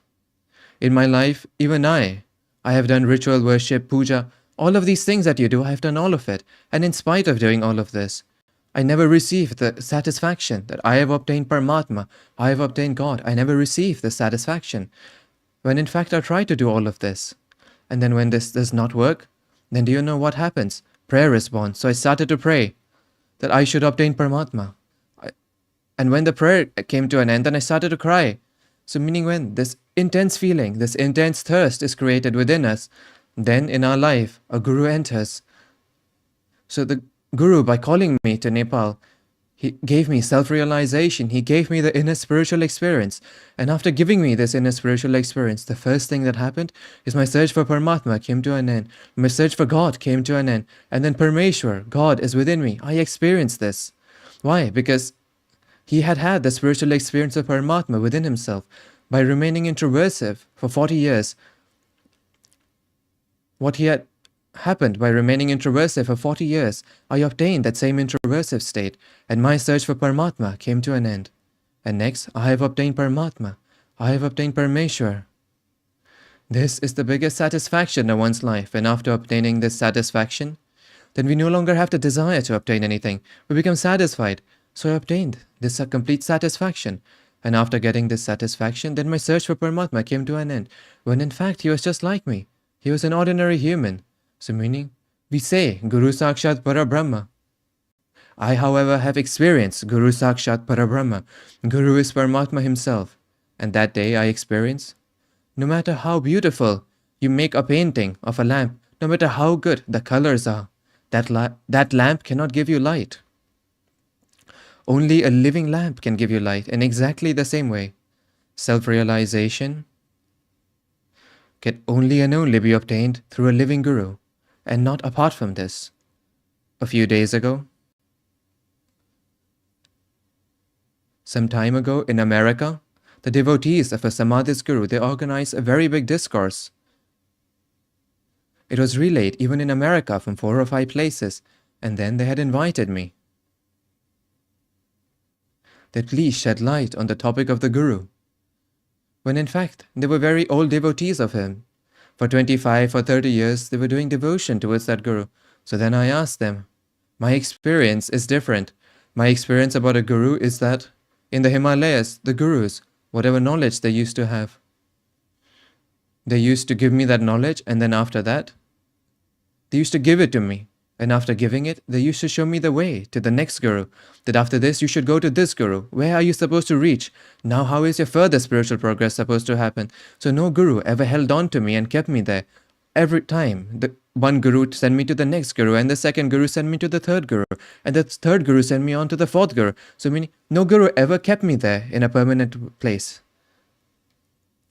Next, if you're not able to understand this, if you do not have the knowledge of the Himalayas, then you see, look at this from the perspective of material world. Does a primary teacher ever hold on to a student and keep in primary? No. He sends the primary school student to middle school, and the middle school teacher sends him to high school, and the high school teacher sends him to college. So even in material life, no teacher ever keeps his student with him. He sends him on to the next class. So then why have you held on to your Guru for 25 years? And why for 25 years is a Guru held on to you? There's only one reason. You have never shown your worthiness. Just as in primary school, you have to show your worthiness. That you're worthy of going from primary to middle school. Then they will send you onwards to middle school. So until you do not show your worthiness in front of your Samadhist, your enshrined Guru, he will not send you on to your next Guru. But why? Why will he not send you on? You always ask for material things. You go there with all of those material problems. You go there with those problems that are of that nature. Then one comes to an end, then the next problem begins, because these problems are there within you itself. So when you go there with the perishable problems of a perishable body, then how can that Guru ever show you the path ahead? How can he show you the way ahead? Have you ever asked for self-realization? Have you ever asked for inner spiritual experience? Have you ever asked for spiritual progress? You've never asked for it, when in fact you should understand that if after asking for something 3 or 4 times, here all of our desires are being fulfilled, then we should try to ask for self-realization. We should try and ask for spiritual progress. You never asked for it, so they never gave it. So what is necessary is you ask him for it. It is not the fault of the Samadhist Guru in this. It is your fault. It is because you did not ever show the desire for spiritual progress. Once I was going to Canada. Then at the Mumbai airport, there was a cabin at the very end, and as soon as I went inside, a very strong, well-built police officer was sitting there. I do not know what he felt suddenly. He said to me suddenly, "Swamiji, please put your hand on my head and bless me." I said to him, "I have no problem giving you my blessings. I have no problem. But I have a question. Will you be able to tolerate this blessing, or will you not be able to tolerate it?" So he was not able to listen. He held on to both my legs and he started pressing them hardly. So do or die, I kept my hand on his head, and as soon as I kept my hand on his head, he put a full body prostration right within my dress, and then like a madman he started to laugh, and like a madman he started to cry. And then after this, close to me, there was a newspaper reporter sitting, and she asked, "Swamiji, is he your disciple?" I said, "Oh no dear, I am only seeing him today." So then she asked him, "Why are you laughing like a madman? Why are you crying like a madman?" And the answer he gave, "It is very poignant." He said 5 days ago, Guru Purnima had happened, and I had gone to Akkalkot. I am a devotee of Swami Samarth. And I told Swami, "Swami, in your grace, I obtained all of the material desires, happiness. I have nothing left to be obtained. I am completely satisfied. Please just make my spiritual progress happen. Please just make my self-realization happen. I do not want anything else. I've obtained everything in life. And now as soon as this Swamiji kept his hand on my head, I obtained the divine vision of my Guru. So meaning the Samadhis Guru is that one, that when you go there and ask him for spiritual progress, you're asking for self-realization, you're asking for spiritual experience. He makes the living Guru enter your life. So a path is created from the Samadhis Guru, the enshrined Guru. A path is created to reach up to the living Guru. You should try and ask and see. Try and ask your Samadhis Guru that I want self-realization, I want spiritual progress. In your whole life, you've asked a lot for 25 years, you're asking. Try to ask and see. If you ask and see, then in your life, a living Guru will enter, who can make you experience, who can make you have the spiritual experience. Why? Because the Samadhis Guru, he's in the subtle form. If you ask for material things, they will give you material things. But spiritual experience, they cannot give this to you. So what will they do? In your very lifetime, the living Guru who is there, they will connect you to him. And then after this, he can give you the spiritual experience. So ahead of this Samadhis Guru is the living Guru. And even the living Guru is not the last step. He's not the final step. After this, you become your own Guru. This is the final step. So the value of Samarpan meditation, the last step of this is that you become your own Guru. That Dharma within you should be awakened. That knowledge within you should be awakened, after which you understand everything, what you should do and what you should not do. So then automatically, through your hands, something bad will just not happen. So this is to say, until you live at the physical level, until then, liberation is never possible. Until you do not live at the level of the soul, until then, you cannot obtain liberation. Well, how am I saying this? I'm saying this because of the company you had in your past lives. The company you had in your past lives, the kind of proximity of those people that you had. Because of that proximity, the kinds of thoughts we have. We do not just get thoughts suddenly. The people in whose proximity we sit in, we absorb those kinds of thoughts. So because of them, what kind of thoughts did you get? And then those kinds of thoughts that you got, those kinds of karmas happen through your hands. And then depending on the types of karmas that happen, then you took a birth to endure them. So there's only one reason for you to take a birth. And those are the karmas that have happened through you. So then in this life, you came to endure those karmas. And while enduring them, you created some new karmas. And then to endure those new karmas, you took another birth. So such a cycle of yours kept going on. So this is to say, those karmas that are there from your past lives, we take this life to endure them. And then the karmas we do in this life, then we take another life to endure them. Even if you do sins, even then there is no liberation. Even if you do meritorious deeds, there is no liberation. It is a wrong thing. By giving donations, you get liberation. You do not get it. It happened when IAS officer had come to meet me. She said, Swamiji, I do a lot of donations, a lot of meritorious deeds. I will get moksha, right? I said, you will definitely not get it. Why? What did you say? You do donations. So, it means you have done the donations with the body, you have done it with the I, with the ego. So then to endure those donations, you will have to take another birth. Do you not understand this? You will have to endure those good deeds also in your next life, won't you? So she said, I never thought about it like this. So this is to say, if you do any good deeds, you do meritorious deeds, you do good meritorious deeds like donation, even then there is a next birth, there is no freedom from it. And if you do bad deeds, even then there is no freedom from it. So what kind of a cycle is this? Let me explain it to you. When I had gone to Japan, again and again, we used to speak about karmas. Again and again, they used to speak about karmas. Again and again, they used to ask questions about karmas. So imagine there is a person who takes birth, and after taking birth, he endures all of his karmas. Then their question is, when one has to endure all of our karmas anyway, why do we need God? And why do we need meditation? And why do we need the Guru? Everything is predestined. What is to happen will certainly happen. So what do we need all of these things for? So then I told them that if in your next life you come to the proximity of some Guru, then the first thing, the Guru does not mean an ordinary person. The Guru means that person with whom there is a collectivity of hundreds of thousands of souls.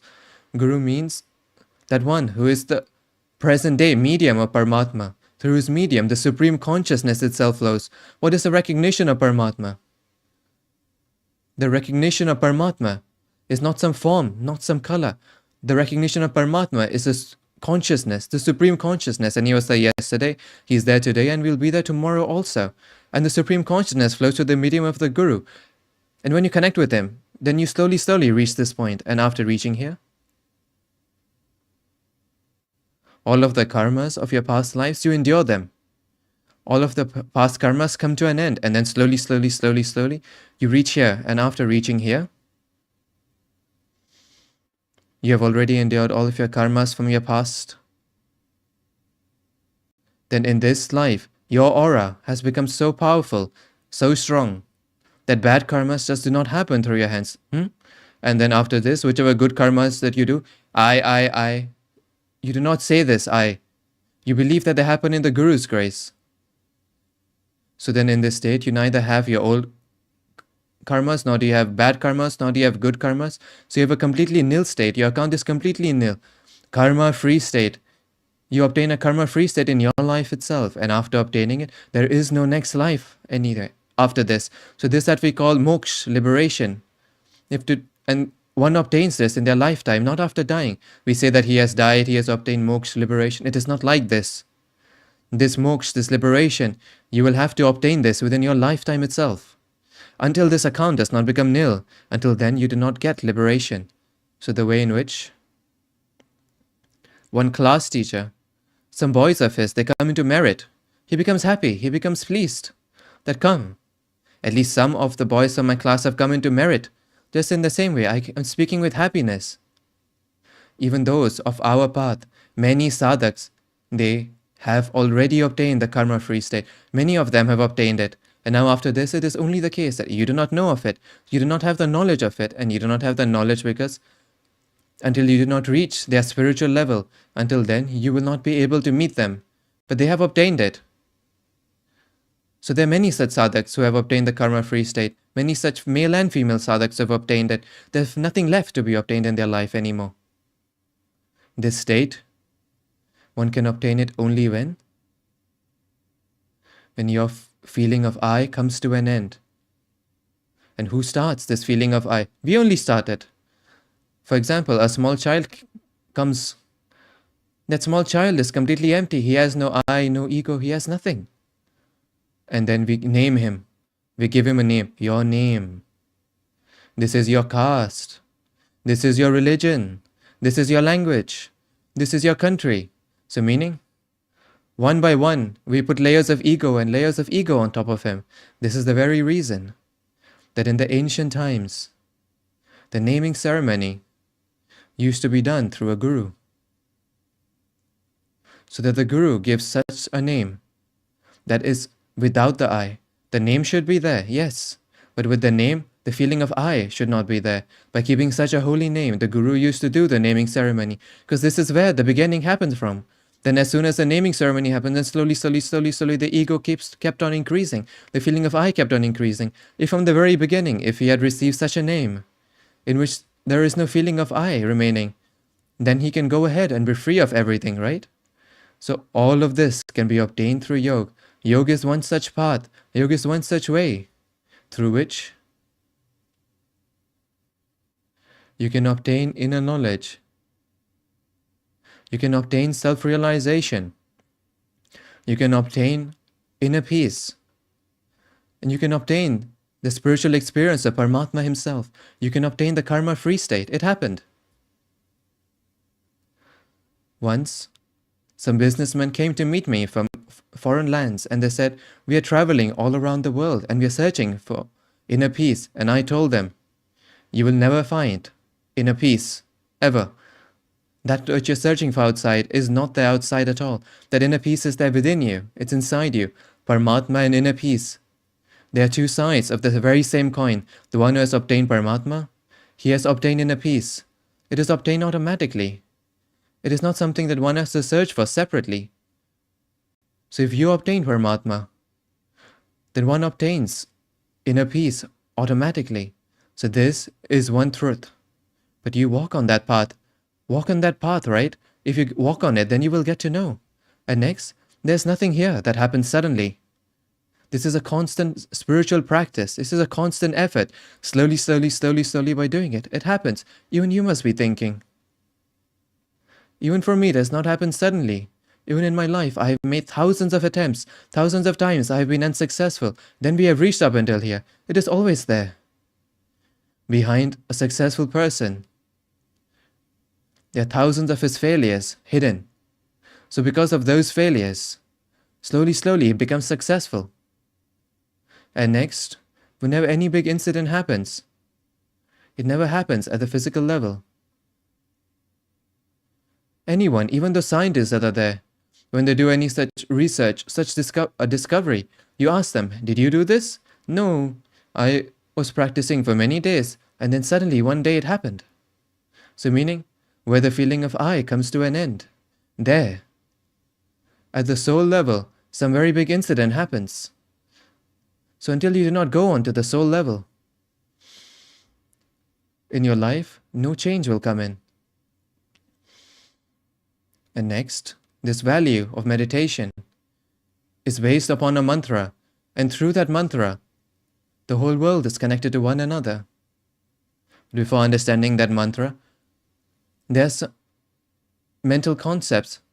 Some concepts, understand them first. Paramatma does not mean some person. Paramatma is a power of universal consciousness that was there yesterday, is there today. It will also be there tomorrow. It is a constantly flowing stream. Paramatma means an eternally flowing stream. So meaning that is Paramatma. This is the first thing. And then Dharma means the knowledge that we obtain from within ourselves. And then what is a good thing and what is a bad thing? It gives us knowledge about this. So the Dharma of humanity is the main Dharma. And apart from this, everything else we're thinking to be Dharma, that is not Dharma. Those are methods of worship. So methods of worship can be different. However, but our Dharma is only one. It is only the Dharma of humanity. And third, Guru means that medium. The medium through which in the present time, today, Paramatma is flowing. In the present time, Parameshwar, God is flowing. That is the Guru. And then is meditation. Meditation is also easy and is also difficult. As soon as you sit down to meditate, then the very first thing, your body will oppose you. Your body will oppose you, meaning you will feel itchy, you will start coughing, you will start burping. Your body will pass gases. Why? You are trying to teach your body that your body has never done before. The body always either thinks or it does work. So meaning in this, you also don't have to do any work. And you also don't have to think. But there is no such state. Your body doesn't have the habit of such a state. So the body will oppose it. So no matter how much the body opposes it, even then, do not leave meditation. One should sit for meditation. This is the first thing. And the next, there will be an assault of thoughts on you. There will be an assault of thoughts, meaning you'll get so many thoughts, so many thoughts. So many thoughts. How many ever incidents as have happened in your life, you will get all of these thoughts. That no matter how many thoughts come, look at the thoughts. But what do? When we start to think, to do thoughts, indirectly we put a chitta in it, our attention in it, and then through the medium of the chitta, the attention, we give energy to it, and then again after this we get more thoughts. So start to practice from today of looking at thoughts. How to look at thoughts? Just as a traffic policeman looks, just like that. Do not think. So you will see that thoughts have no energy of their own. Automatically, you will not get thoughts after this. And third is of the intellect. The intellect always takes a good form and comes. You will not be able to meditate. You have so many important tasks, you're leaving them and trying to meditate. It will try to instigate you, influence you. So no matter how much your intellect does this, you should not get up. So if you meditate regularly for 30 minutes, then in your life, an invaluable change can come into your life. So meditation is a value. Meditation is not a method. I obtained this value through my Guru. Today, I'm going to give it to you through the medium of a mantra. And after receiving it, then you keep practicing. Many times I get the question, and this is a problem of many sadhaks, even after regular meditation. The spiritual progress as it should happen, it is not happening. I did a very subtle study of this also once. Then I got to know some sins, some mistakes, knowingly or unknowingly, have happened through their hands. And for this, they never asked for forgiveness. They never asked for forgiveness. And they don't even know about this themselves. These mistakes have happened through our hands. These sins have happened through our hands. They do not even know of this. And this is why today, before meditation, first of all, we will ask for forgiveness. Then knowingly or unknowingly, how many ever mistakes have happened through us, whichever mistakes have happened through us, for all of them, we ask Paramatma for forgiveness for them. And what will happen when we ask for forgiveness? We will come out of that guilt, that inner feeling of guilt, because through that very guilt, your spiritual progress is not able to happen. So what is necessary is that before this, we will ask for forgiveness first. And after asking for forgiveness, then we will start the meditation. And then next, whatever you're saying in your meditation, experience it as much as you will experience it, with as much sensitivity, feeling as you will experience it. You will get that many, your results will be just as good. When we are saying, I am a holy soul, feel that you really are a holy soul. When you feel that I am a pure soul, then you should feel that you are a pure soul. Forget which post you're on, or which caste you're of, or which religion you're of, whether you're a man or a woman, forget this as well. As much as you're able to forget this, your results will be just as good. So this is based on a mantra. And this mantra is, I am a holy soul, I am a pure soul. And through this mantra, people meditate all across the world. And what will happen when we sit for meditation? You will not be meditating just with me. Today, you are meditating with those hundreds of thousands of souls.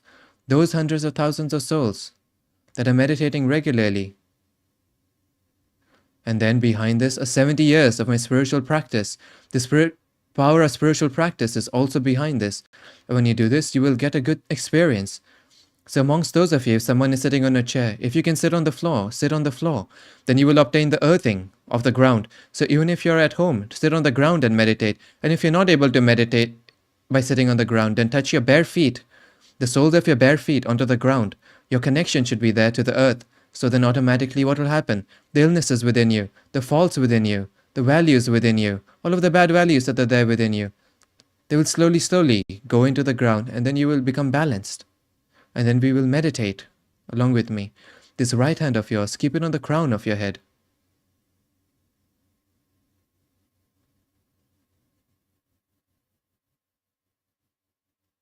Keep your right hand on the crown of your head. And give it a light press. And rotate it clockwise 3 times. And then slowly bring your hand down. First of all, we will ask Paramatma for forgiveness. O Paramatma, through us, knowingly or unknowingly, if any sin has happened, if anybody has been troubled because of us, if we have troubled anyone, we ask for forgiveness on all of their behalf. Please have the grace to forgive us. Please forgive us. Please forgive us. Please forgive us. We will chant the mantra along with me. I am a holy soul.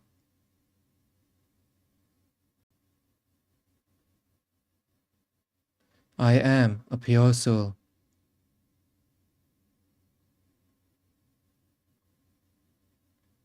I am a holy soul. I am a pure soul. I am a holy soul. I am a pure soul.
We will pray to Paramatma.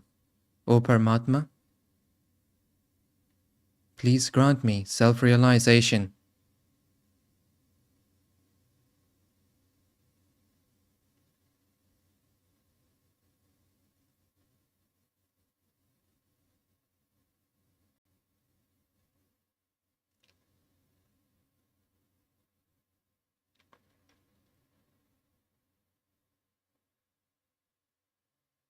O Paramatma, please grant me self-realization. O Paramatma, please grant me self-realization.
Next, due to the shortage of time, we did this for less time today.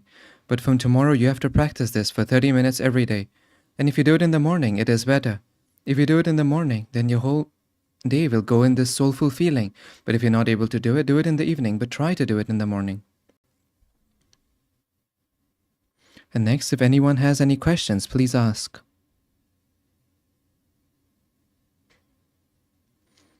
Jai Baba Swami.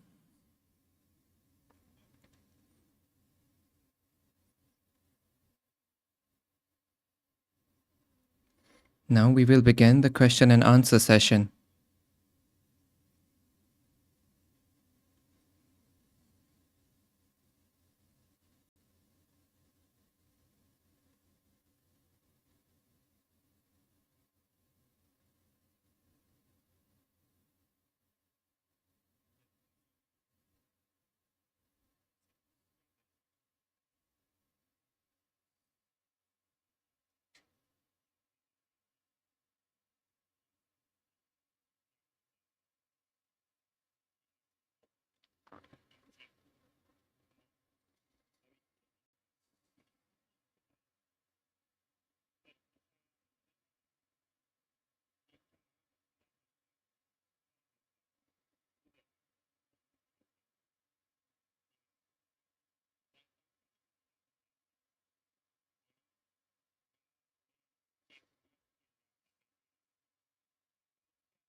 I have been meditating.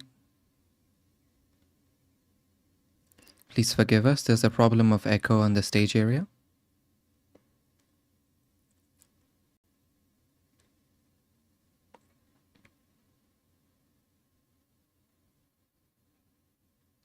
Many salutations.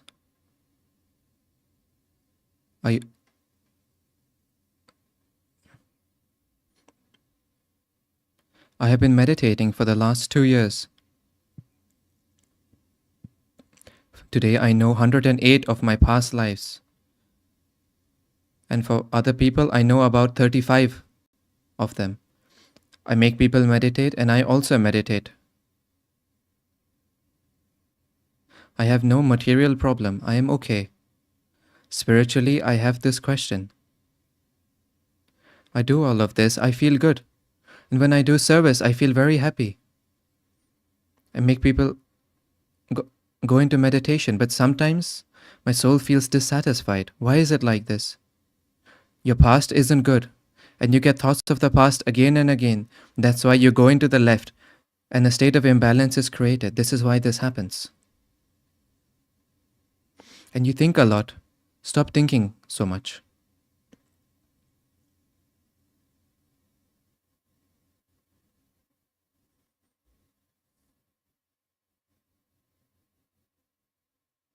And your question will represent you. That is why, before asking a question in front of me, think 4 times, what question are you asking? Because by asking a question, I get a Xerox copy. I get to know about you. Less of my attention goes to the question and I get to know more about you. Swamiji, what is the difference between doing things at the physical and at the soul level? There's a difference of I. When we do things at the soul level, there is no feeling of I. And when we are at the physical level, there's a feeling of I. Just as right now, I told you, an ISS officer used to donate, but she had the feeling, I donate. So what was the case because of this? She used to donate, but then she will have to take another birth to endure those good deeds. So see, in spirituality, I is important. If the I comes to an end, then the soul will progress.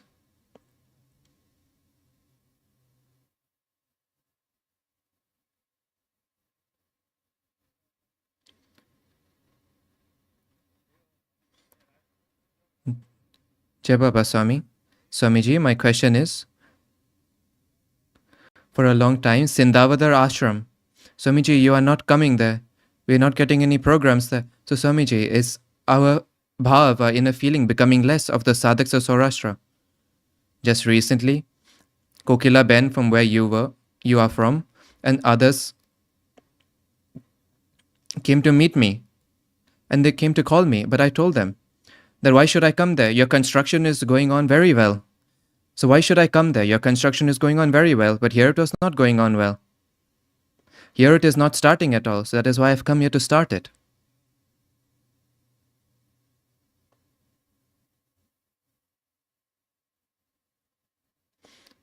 See, where there are holes, that is where the water gathers.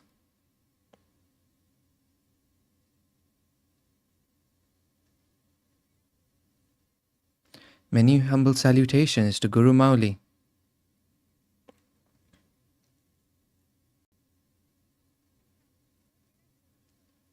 Many salutations at Guru Mauli's holy feet.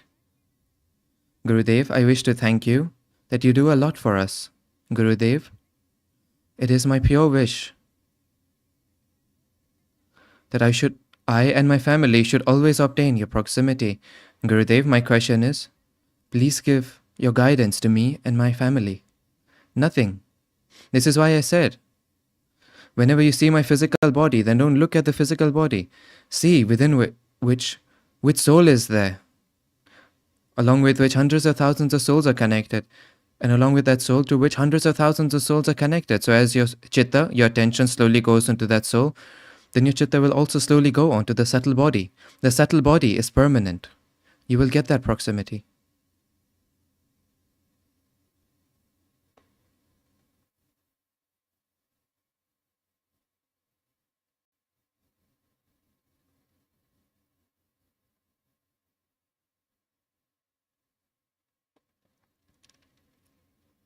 Jai Baba Swami, many salutations at your holy feet. My wife and I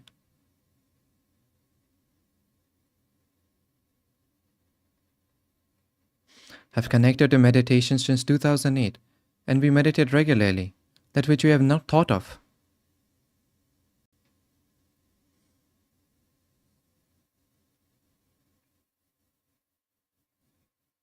That which we have even not thought of, even all of that progress has happened for us. So we do not know how can we thank you, how much of our progress has happened. We both teach children.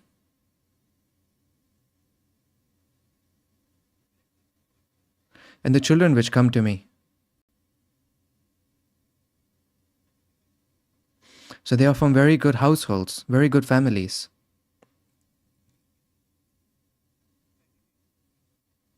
We want that we should make them meditate, but it is not able to happen.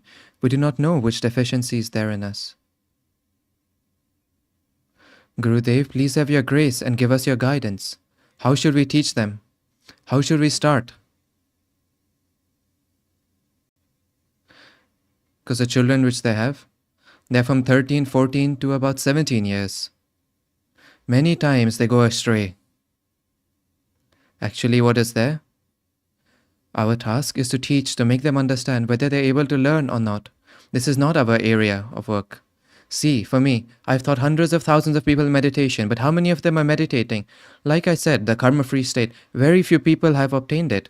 I said, right, everyone should obtain it, but everyone has not obtained it. So meaning you do your own work, and they will do their own work. And then this area of yoga that is there is not something that happens in one birth. In one birth, someone obtains self-realization. In one birth, then he meditates. In the third birth, then he becomes free. So it is something that goes on for lives and lives. It is not as if everything will happen in one birth. So this Guru Shakti Dham, which is being constructed, you are thinking it is for the next generation. It is not for the next generation. It is for you. Where have you obtained the karma-free state? So meaning you have not become free from it. So you will take a next birth. So then I will not be there in the next birth because this is my last birth. So then who will give you guidance? So the Guru Shakti Dhams will give you guidance. So this is why in 800 years, when all of you reach home, then I will go home.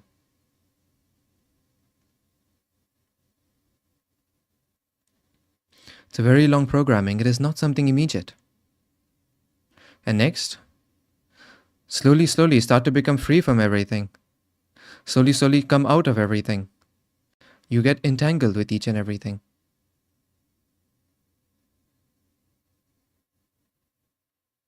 And next, I wish to alert everyone. Even meditation misguides you. How does it misguide you?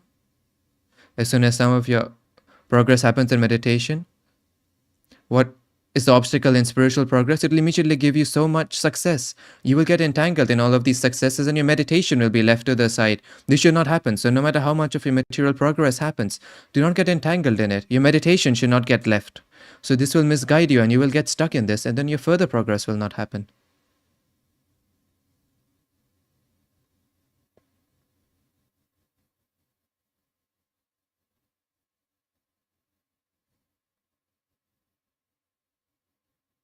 Gurudev,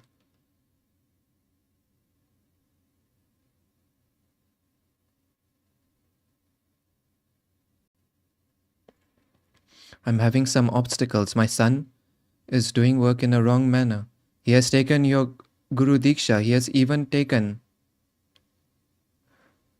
learned the yajna from Rambai, but some soul is making wrong work happen through him. You take your chitta out from him. He has his own garbage. Why are you putting your garbage inside of him? Remove your attention. There is only one way, one path. Remove it and see, then the change will come in him.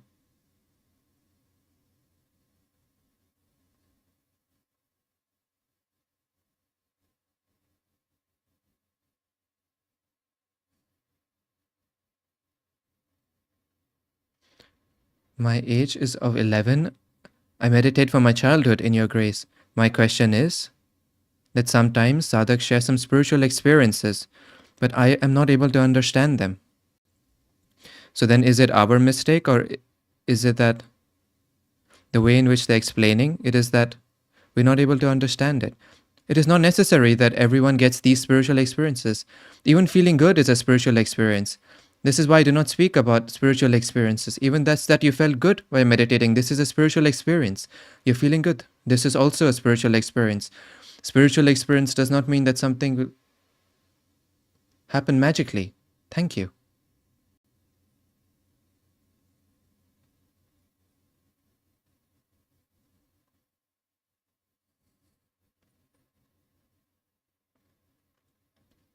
Many salutations at your holy feet.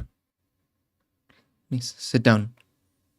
Actually, don't meditate also with a desire for spiritual experiences. Even this is not good. In Assam also, there was a very famous saint. Thakurji, they used to call him this. And everyone used to respect him a lot. And he used to sit on an island in the Brahmaputra river and do spiritual practice. And he used to say, I should receive powers, energies. And he really received powers. And then he did a lot of work for social welfare. And then he came to me later, Swamiji, I did a lot for society. Now I wish to do something for myself. I said, you will have to give one offering to your guru. He asked what? So then I told him, whichever powers you have, they will all go. And then as soon as I gave him self-realization, all of his powers left him. So what I'm saying is, with any wish, do not do this to obtain powers, to obtain spiritual experiences. Don't come onto this path with any expectations, because all the expectations take you onto your physical level. Babaji, I meditate every day, but in spite of that, whenever I sleep at night, some negative soul comes. Is this because of a past birth? It does not come, you call.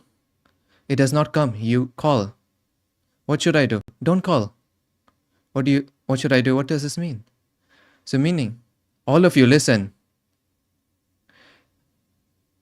So that even one drop from a dirty canal does not come to you. This protection is there. It will come on me first. It will not come on you. But if you put your nose into the dirty canal, then put it. If you're having fun doing this, then what can I do about it? Next thing, Babaji, I live close to your village.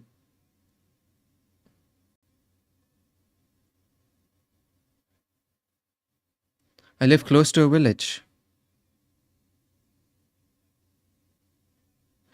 The publicity and propagation of Samarpan meditation is happening in certain parts of India, but it is not happening in certain parts of India. If it can happen in all of these places, see, it has happened in Chhattisgarh. Suresh Patel had gone there. Guruma had also gone with him. Now there are many centers there. It is happening well there. And next, let me tell you. I am Maharashtrian and I stay in Gujarat. And there are 4 ashrams in Gujarat. And after this, the Maharashtrian people used to have a question towards me. Swamiji, you are Maharashtrian. In Maharashtra, there's not even 1 ashram. In Gujarat, there are 4. So this is your question, this is your answer. The Gujarati people, they move things ahead. So I went with them. The Guru does not do anything. The Guru goes with those who make the effort. They made the effort. So I went with them. You did not make an effort, so it did not happen for you. So then it started to hurt in their stomach. Oh, ashram has happened in Bangalore, it has happened in Goa, there's nothing in Maharashtra. So then they found a way. Now they have bought 7 acres of land in Booty Bori. And there the construction work of the ashram is happening. And this is what was pinching me. That their Guru Shaktidam construction also started. But even then in Goa, it is just going on at a relaxed place. This is why I came here intentionally. So meaning they have bought land later in Nagpur, and then even after this, their work, the construction work has started there. So meaning the Guru does not do anything. People used to ask me the question, why does the Guru in the foreign lands? Where does he go? So meaning where there are people who are receiving, then automatically he goes there.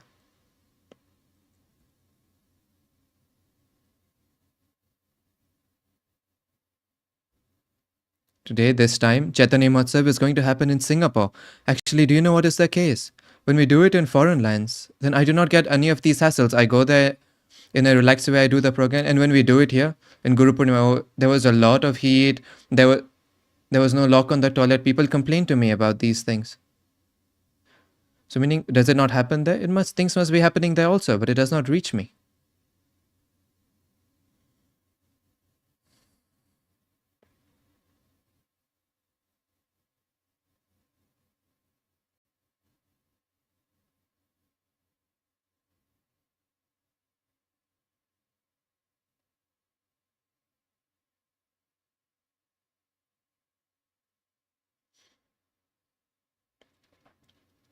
Please forgive us. There are some technical difficulties that are ongoing.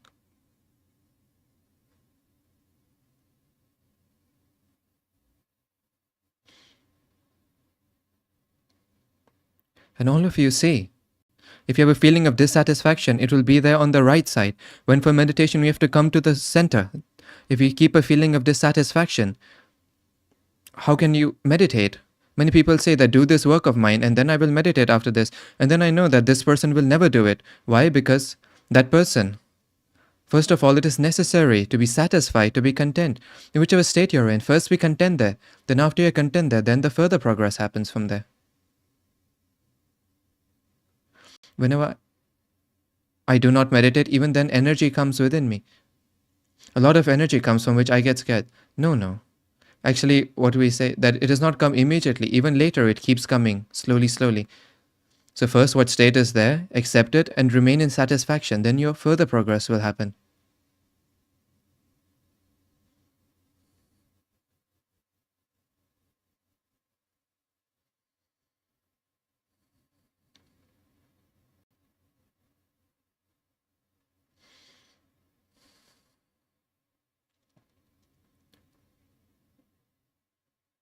Jai Baba Swami, it is my question that my samarpan, I have surrendered, but whenever something happens in my life, I feel that it is happening in Guru's grace, it is feeling good. But whenever I have to take decisions, overthinking, negativity, this kind of a thing happens. That shall we take a decision or shall we just let it happen in a flow? What shall we do? So then, what should we do in such a state? Stop having this guilty feeling. You'd have a lot of guilty feeling. So then you have fallen in your own eyes. How can you get up in the eyes of others? Is there some deficiency? Are you missing one hand, one foot, one leg? You look to be a good human. So then what is this guilty feeling? Actually, do you know what is there?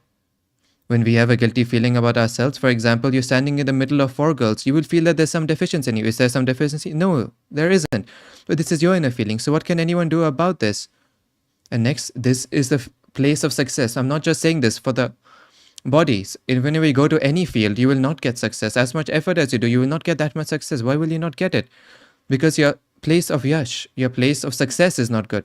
A person who has a guilty feeling can never become successful. I had just written an article. I do not know if you read it or not. So meaning one girl's Vishuddhi chakra was blocked, was impaired. And then it's a stage. These are stages. A stage was created. So then After this, then her navel chakra got impaired.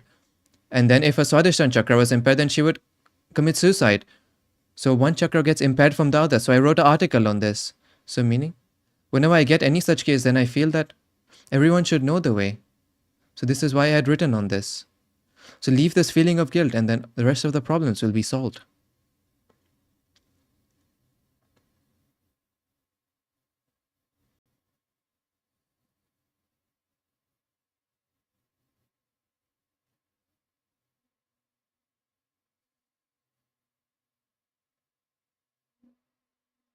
You must be feeling surprised. How am I able to recognize this? Actually, Paramatma's energy is one. Every living person is connected to it. If you're connected to it, then you can obtain complete information about any person. The area of yoga is so big.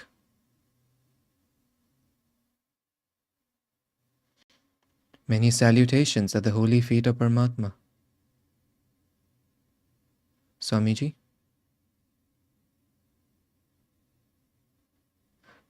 The causal body and the life energy, the pran body. Can anybody interfere with a pran body, a life force body? Actually,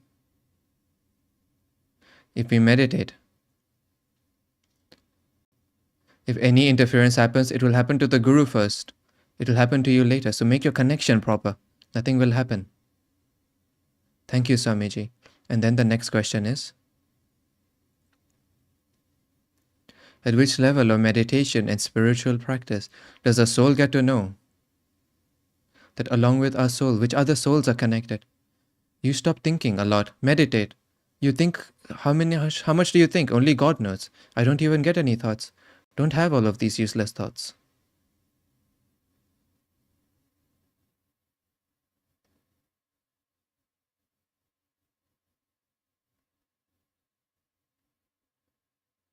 And these thoughts, even if you think positively, even then your energy is spent. Even if you think negatively, your energy is spent.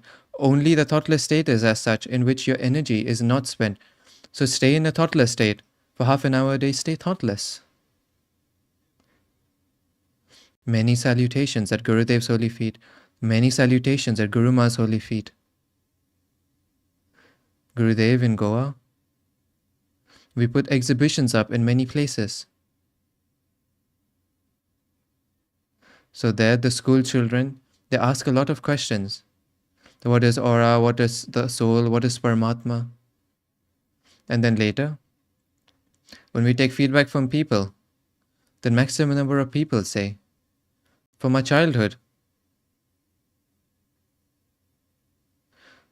this propagation and publicity of spirituality should happen. So that's why it is my wish that one lesson that you have written should be there in the educational curriculum of Goa. Such an attempt is happening in Maharashtra. It will happen. It will happen here also. And this, the way you're thinking, I'm also thinking the same way. I'm sitting and repairing broken cars for 25 years. What is better is that I don't let good cars be spoiled in the first place. I should prepare the young children in such a way that they don't get spoiled in the first place. That is why everywhere I'm going around taking shibirs, Bal shibirs, shibirs for the children. Discourses for the children. Actually, Paramatma is outside. A lot of time goes in just understanding this. We're not able to understand that Paramatma is within us. Because for many years we have seen outside. Parameshwar is outside. This is what we have heard from inside. Paramatma is inside. We're not able to internalize this immediately. So this is the problem. So we tell someone from their childhood that Paramatma is not outside, he's within. Then he will understand this. He will be independent from a spiritual perspective. He will not be dependent on a guru, a temple, an idol.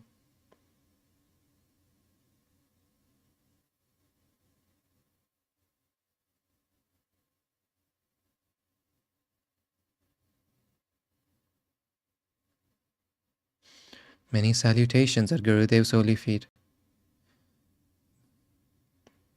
My heartfelt thanks to Gurudev for coming into my life.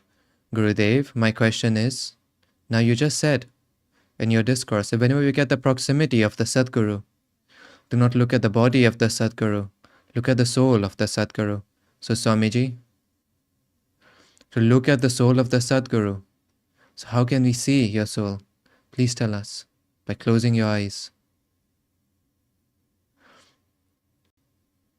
As we close our eyes, automatically we connect with the soul. If our eyes are open, we will only see his body. And next, to vibrations, feel the energy of that soul. Then slowly, slowly, a connection happens with that soul. And when it happens with that soul, then that soul and the subtle body are connected. And slowly, slowly, your connection happens with the subtle body.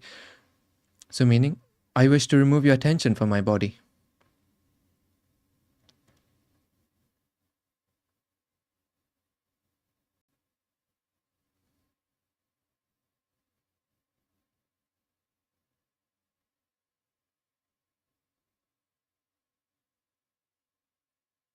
Jai Baba Swami, many salutations at your holy feet. Swamiji, my question is, when some karma happens through us, how will we get to know that this karma which happened, was this an account getting over, or is this some new account which has been created through us? See, many times we say, right, I did not want to do this at all, but I did not know it happened through our hands. If this has happened, then this is an effect of the past lives. But if we intentionally do anything, then this is from this life. But one more question is there.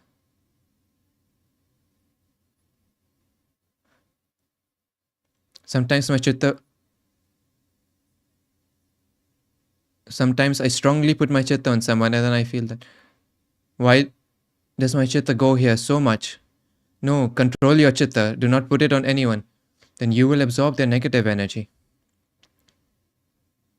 See, so many people are sitting here. My chitta is not in any one of you. And next, behind all of you, I see one more person. This research is going on of mine on this topic. I see one more, meaning there could be 3 reasons for this. The first is that there's the influence of a soul behind you, and next, your chitta is on that person that I'm seeing behind, and then the third is that it is the body of your past life. So in reality, what is the case? The influence of a soul cannot be on everyone. So then that point is over. But if I see the same person behind everyone, you cannot have your chitta on the same person every day. So this point is also over. And sometimes it is the case that it is your past life body.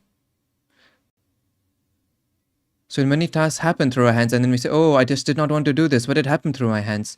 So I don't want to do it. And how did it happen? It happened because of that influence. So for all of the karmas, do not consider yourself to be responsible. Many karmas also happen because of influences from your past life. O Gurudev, first of all, my salutations at your holy feet. My question is that my mind is not able to concentrate. I'm not able to concentrate. So then try. First of all, stop thinking. You think a lot. This is why it does not happen. Are you running the whole world? Huh? So then, you will get thoughts.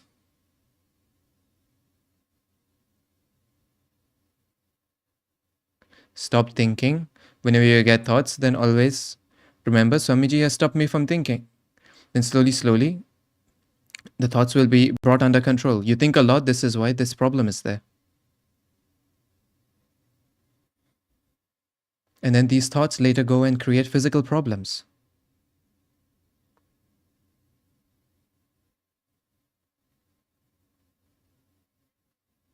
Jai Gurudev. Gurudev, my question is that I meditate regularly and I also try to keep a feeling of surrender. But one specific problem is that in 2021, ever since my mother has passed away, after that, I do not find anything to be good. Nor is any development happening in my personal life, and because of all of this negativity,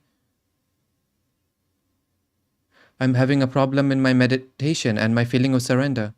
You have held on to your mother right now. Leave her. You have held on to her, meaning? Imagine that you have gone to Switzerland for some time, and then your daughter is saying, this work of mine is left, this work of mine is left. So will you feel good? You would say that I have come here to travel. Then you're speaking about all of these things uselessly. So in all of these things, you're troubling your mother for all of your small things. I have this trouble, that trouble. So do not tell your mother your sad story. Let her go on to her onward journey. You have stopped her progress. Are you not committing a sin? So this that we do, this funeral rites. So from within yourself, do this funeral rites. Say that. You can say that, oh mother, you were my mother, now you're no longer my mother. You have to explain it to her. So explain it to her, and you also explain to yourself that she was my mother, now she's no longer my mother. So explain to her, you were a part of this family, now you're no longer a part of this family. So explaining to her and also explaining to yourself. So say this within yourself once. So these mantras for the funeral rites that are there, understand the meaning of it.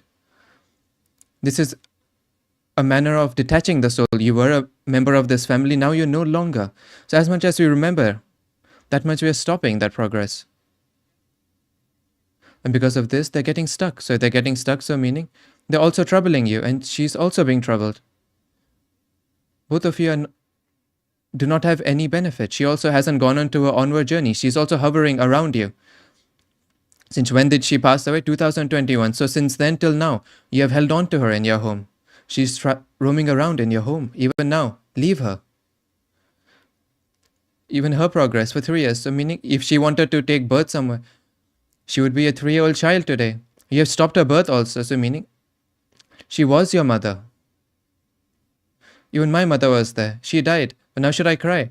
One does not die with a dead person. We have to live. One person who has died, now they're gone.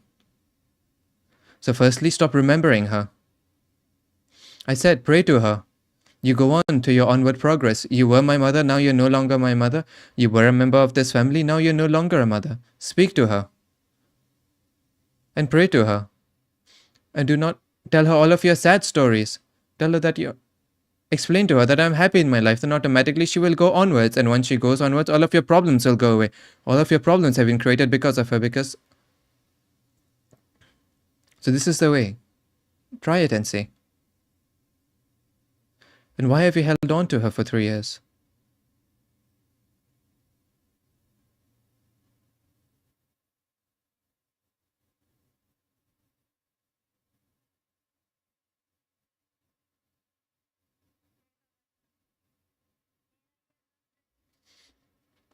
Jai Baba Swami, it is my question that when I sit down to meditate, I'm not able to concentrate. So where is your mind? At some other place. Then go there.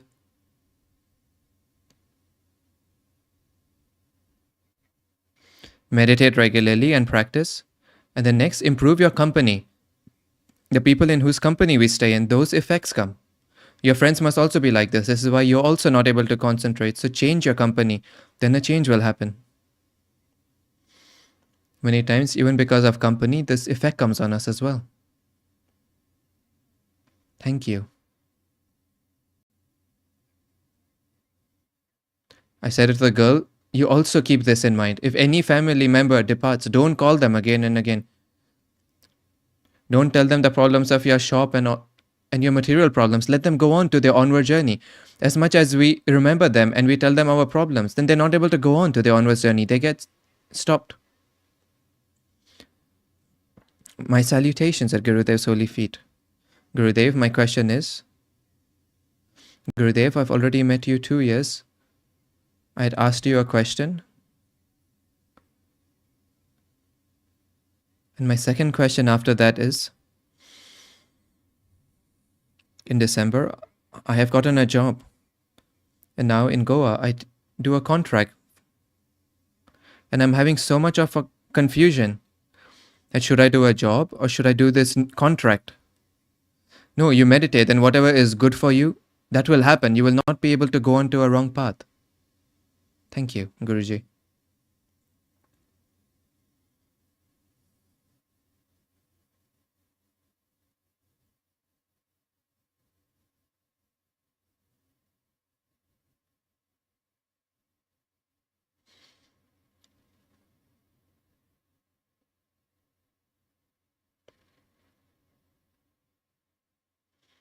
Many salutations at Gurudev's feet. Many salutations at Guru Ma's holy feet.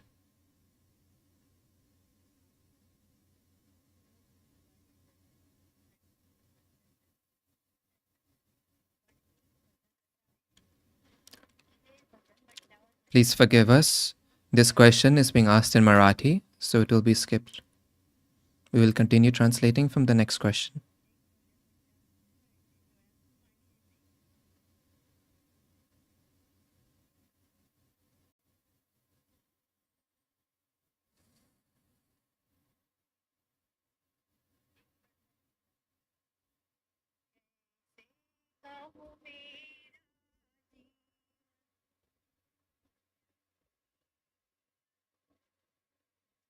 किया तुझको अर्पण बाबा स्वामी तुम्ही हो भगवन तेरे चरणों में तुम्हारे समर्पण चरणों में तुम्हारे समर्पण चरणों में तुम्हारे समर्पण।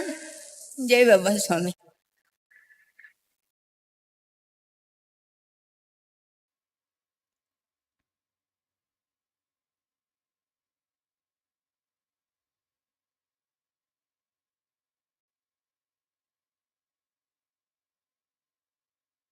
Jai Baba Swami.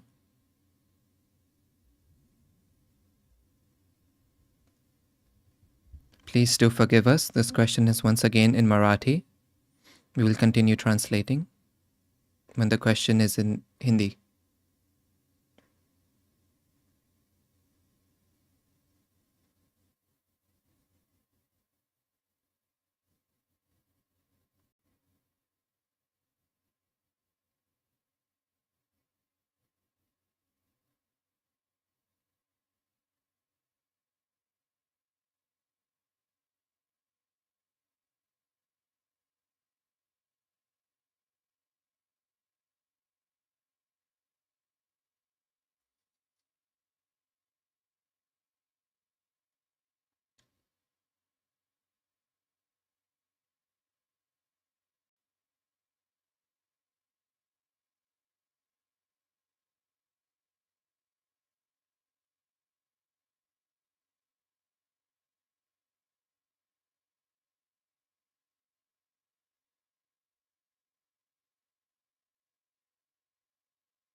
See, meditate regularly. Those who meditate, not even one drop of the dirty water from a canal can come on you.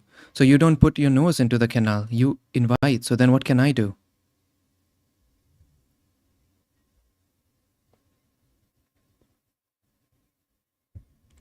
And the question is once again being asked in Marathi.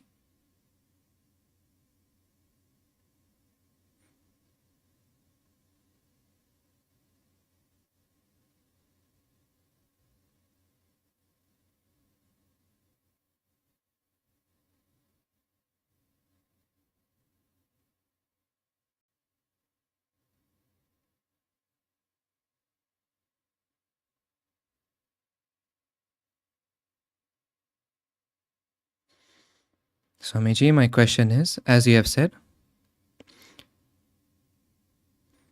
there are many levels of a spiritual state. At the very lowest one is that one who prays to 50 gods and then he believes in one god. And then above that he believes in the Samadhis Guru, and then above that the living Guru, and above that you become your own Guru. So, Swamiji, my question is, if we surrender to you, and even then, we do the puja, the ritual worship of other deities, we surrender to them.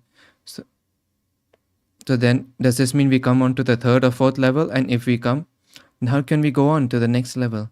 And how can we become fully surrendered to you? Actually, one can remain surrendered only at one place. And no matter how much puja and everything you do. Swamiji, there's one more question. If the health problems from our past, and we get negative thoughts, and our chitta becomes negative all the time. If we do work at any time, we're not able to do it with a full energy. How can we come out of this? Stop thinking about your past. Your past is not good, and because of it, all of these problems are being created. Your past life, it is not good. Stay in the present. Today, meditate. Today, surrender your past to me. I will give you a golden future.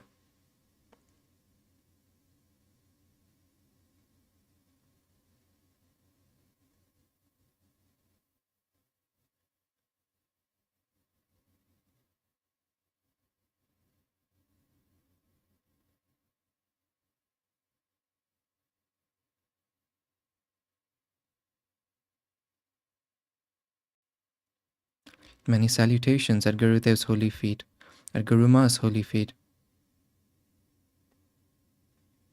My question is, I have obtained everything. I have no desires left. But even then, I'm doing the work, I'm doing my studies. Whatever it is there, I'm doing it. What is the meaning of it? So what is the question? Swamiji?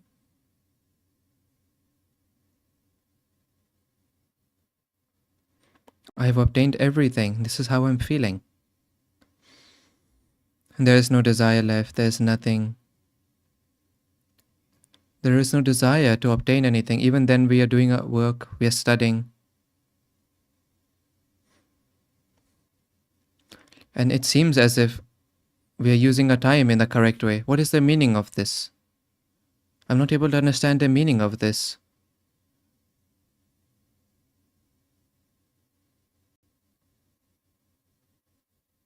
Now, what are we doing? Swamiji? No desires, nothing is left. But even then, we are studying. And some work is there, we are doing all of it. What meaning is there to this? So meaning keep on doing your work, even I'm still doing my work. Why am I sitting at home? I'm traveling, doing all this publicity and propagation. Even I have no desire, nothing. I'm still doing it. Actually, what is there? It should be our inner nature to do. Just like this, I told people at home, I said this at many places. Just as there is a lamp in Diwali, we fill it with oil, and then the next day when we see all of the oil has come to an end, but the wick is still burning, so my state is the same. I'm completely satisfied, all of my work is done, but in spite of this, I'm still doing my work. And Ambrishi asked me, if you only have as much oil left as is there in the wick, then why do you travel? I told him, what is the nature of the wick? Until the last moment, it will keep giving light. So it's just like this for me. So until my last moment, I will keep distributing knowledge.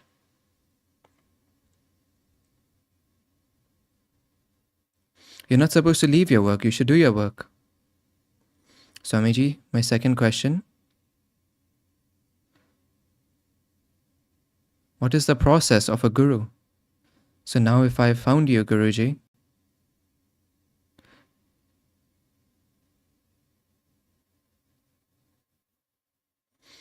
then later I'm feeling in the future that I'm going to find more gurus. See, the guru never holds on to you. They will send you on. So in my life, each and every guru told me the path ahead. So let me tell you one thing. Apart from self-realization, there's nothing more to be obtained. So this is 15, 20 years. There are people who have traveled and gone around for 15, 20 years and then come back here. So we have to make all of our progress happen by ourselves. So once we have taken a connection to the electrical power station, we have to switch on the lights ourselves. Once we have taken self-realization, we have to make our own spiritual progress.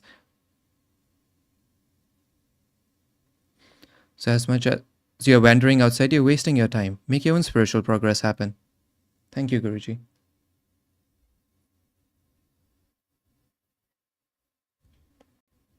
Now we will be able to take only the last two questions. Jai Baba Swami, my question is,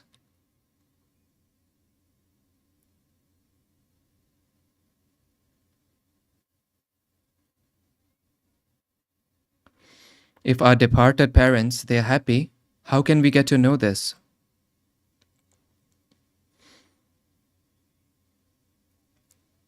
Her question is, her mother and father who have passed away, if they're happy or sad, how can we know this? If you're remembering them, they're sad. If you're remembering them, they're sad, they're crying there. And if you have forgotten them, then they're happy. Leave them.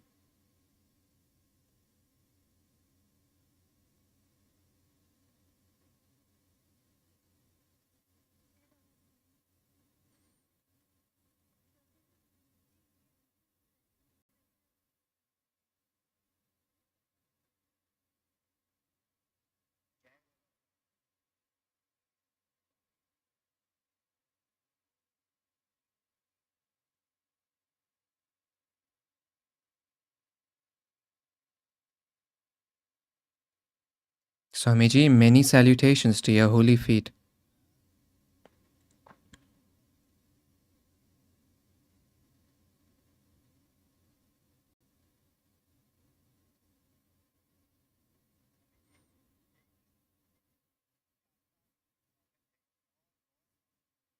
Swamiji,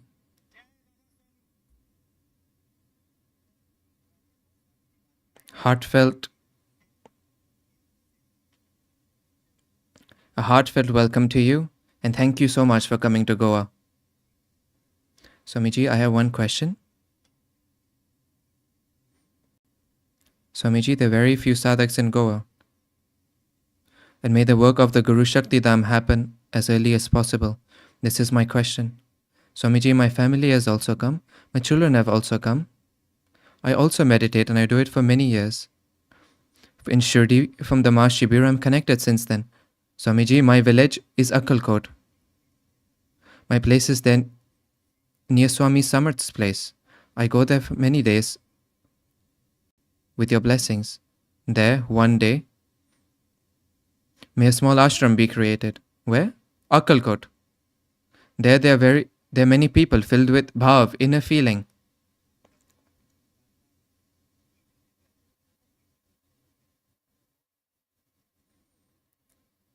Actually, what is the case? The ashrams that have been made so far, we are now occupied with making them run well. So after all of this happens, then we will see for the work ahead. Swamiji, after this, my question is, may one Shivir happen in Goa for children? That's what we are doing. Many, many thank yous to Swamiji and Guruma.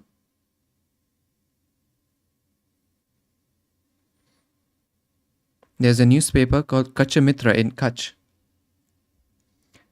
They did a program. It was a very good program yesterday in Kutch. So now we are doing work with double speed. She's traveling in Kutch and I'm traveling here.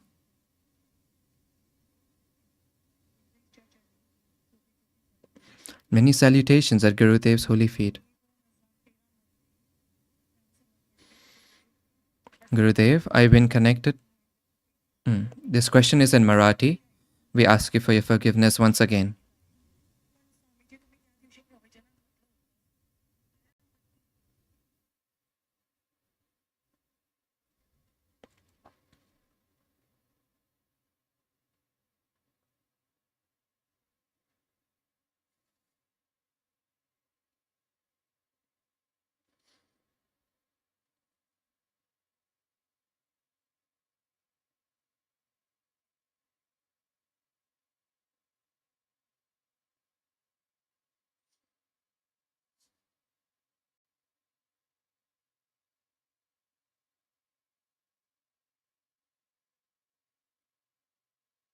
Swamiji, your question is, when she goes to a temple, she gets the spiritual experience of a lot of vibrations. So do you feel good or bad? I feel good.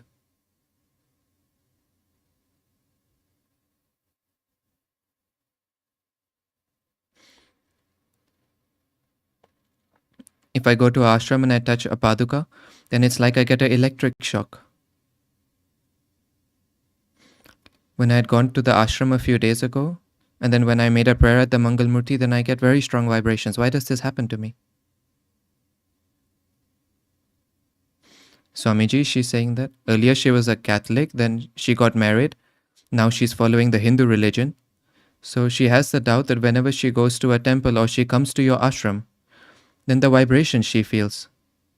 Did it happen because she has become a Hindu from being a Catholic? See, keep this in mind. God can never do anything bad to anyone. This is our misunderstanding. And Swamiji, it is one of my spiritual experiences. When my operation was going on, then what happened? When I was feeling cold, they put a very strong air conditioning.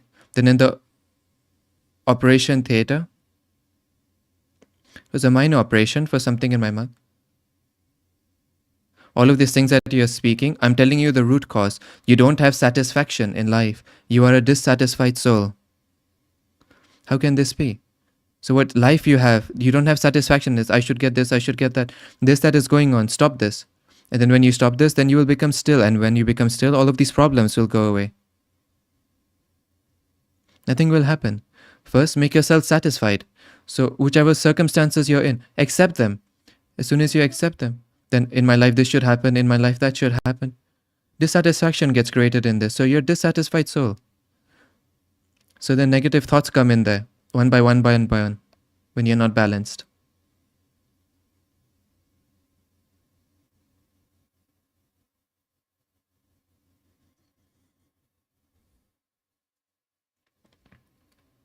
This happened in Sri Lanka also. A minister came to meet me about patriotism, about the creation of Sri Lanka. He was making such big things. Then I told him, if you're sitting in the ICU, you do not know if you will live the next day or the next day, then will you speak about, first you should be satisfied. The person who has the feeling of dissatisfaction, no matter how much he wishes, nothing can happen through his hands because he himself is not balanced. So I told him, first meditate, and whichever circumstances are there, accept them, and then be satisfied. Without satisfaction, spiritual progress is impossible.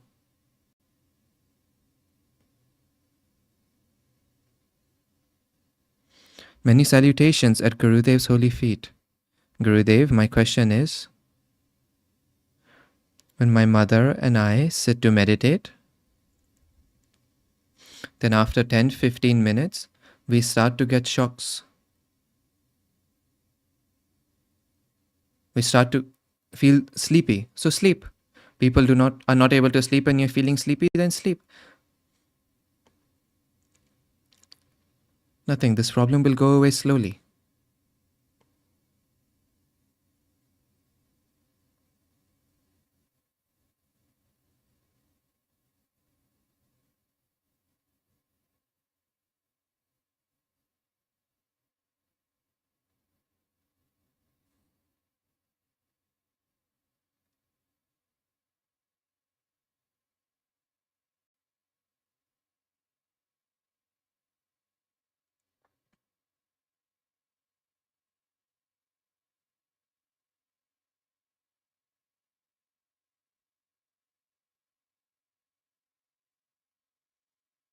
Jai Baba Swami, Jai Guru Ma, Jai Atmeshwar.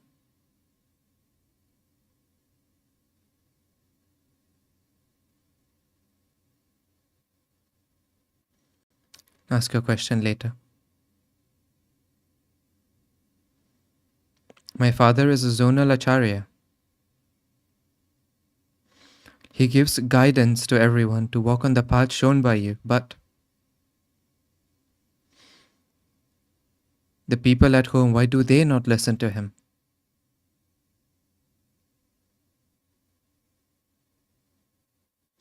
Swamiji, her question is, her father is a zonal acharya, but his own family members, they don't listen to him. His father is a zonal acharya. He does the propagation of Samarpan and he gives people guidance about Samarpan also. But her own family members don't listen. Even my own family members don't understand me. It is like this.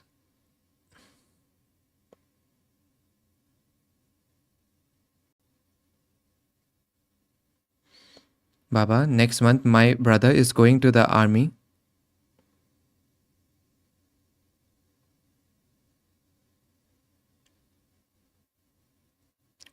May your grace be on them.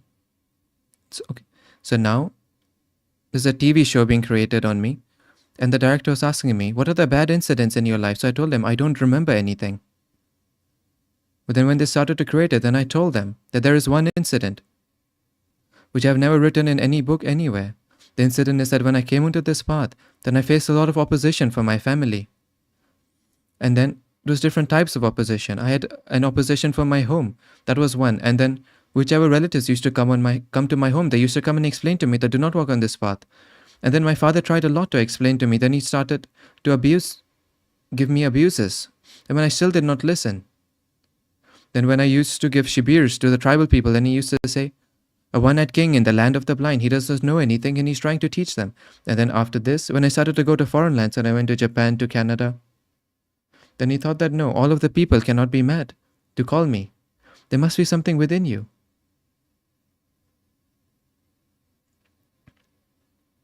See, the people at home, they understand at the very end. When people all over the world, they understand. When the world understands, then the family members, they understand after this.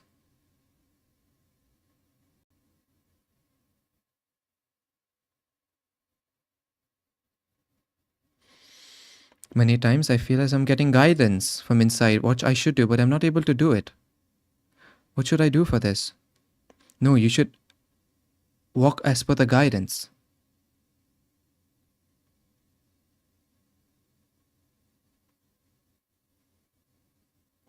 If something wrong happens, then the soul will say, I explained it to you so much.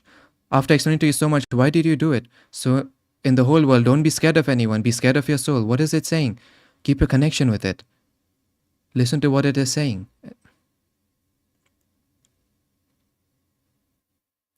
And then I feel in my life, I have received a lot. What do I have to achieve? I've achieved it at this age, however. But there's some deficiency. Then what I have to do in my life, I'm not able to know. And why I should do it. Don't think a lot.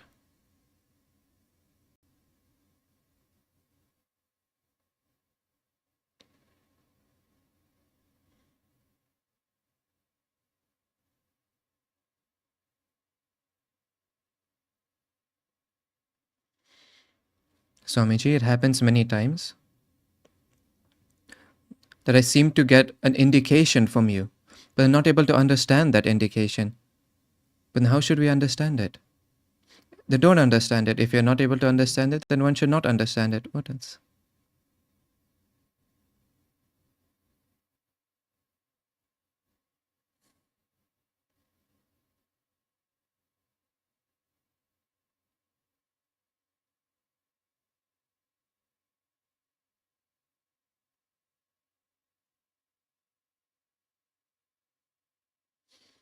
Swamiji, many salutations at your holy feet. I wish to ask you,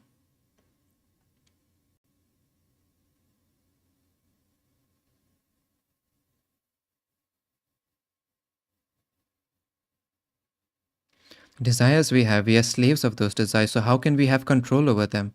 I wish to ask one more thing, which I have a doubt on, that if Paramatma, the power of consciousness, if it is within all of us,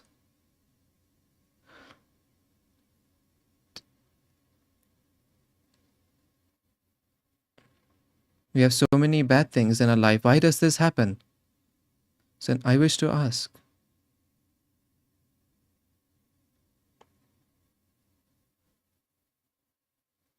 You ask for forgiveness. The question is now being asked in Marathi.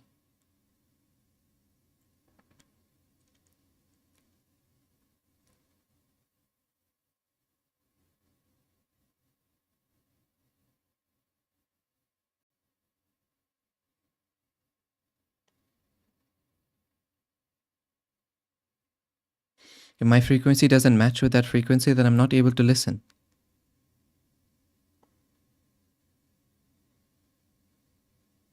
Swamiji, she's asking, what is our objective of our life? Our objective is to be satisfied, be happy in the present. Are you? That itself is the objective of our life. Forget about everyone. First, you be happy. Be satisfied. Leave everything. You have all of these useless thoughts from all over the world.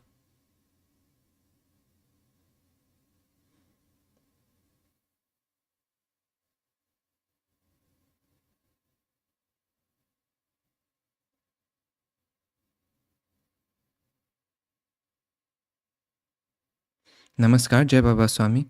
Many salutations at Gurudev's holy feet. Many salutations at Guru Ma's holy feet. Gurudev? Gurudev, please give me your guidance. Stop thinking. You think a lot. Stop thinking so much. Because of this, a lot of your energy is being spent. Jai Baba Swami.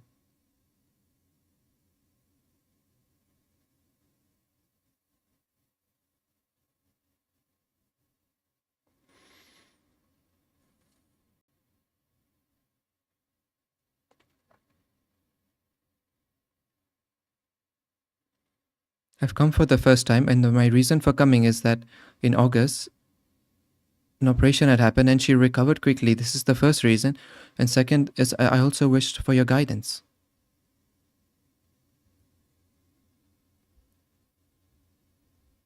You get a lot of negative thoughts. Why? Yes, it happens a lot. So, whenever you get negative thoughts, then remind yourself that Swamiji has told me to not have negative thoughts, then automatically you will not get further thoughts. And when they don't come, then you will be balanced. And when you will be balanced, you will be successful in your life. Because I go to do a lot of tasks and they remain incomplete. Yes. Because it is because of an imbalanced state. If you do have negative thoughts, then you'll have an imbalanced state.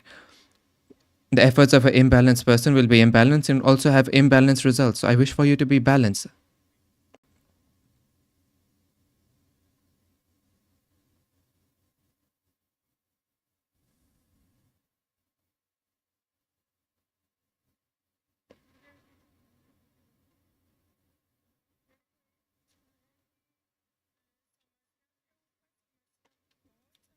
I wish to ask, I get a lot of problems one after the other, and many big problems like accident, paralysis attacks. From 2009 until now, the problems are just not getting less. So then what should I do?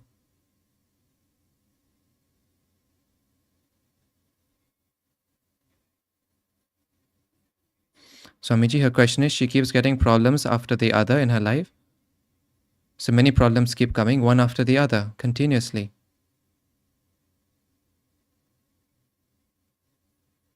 Gurudev, her question is, she has many problems in her life. Actually, who doesn't have problems in their life? Tell me, is there anyone here? Ramdas Swami has said,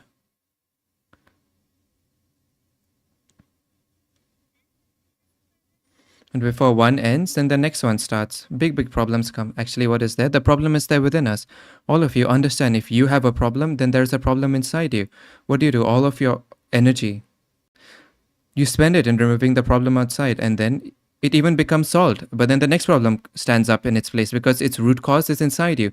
So as long you will keep getting problems until you do not remove the root cause within. That is why meditate to remove the problem within you. And next, there's one more thing, Guruji. Whenever I do anything, then it stops at zero. Why does this happen?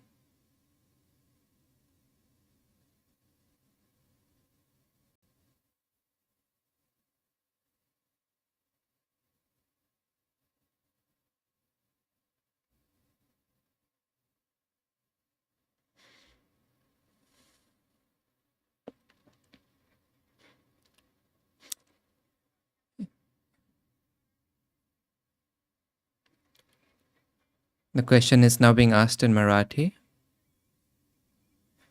We will start translating once it is in Hindi.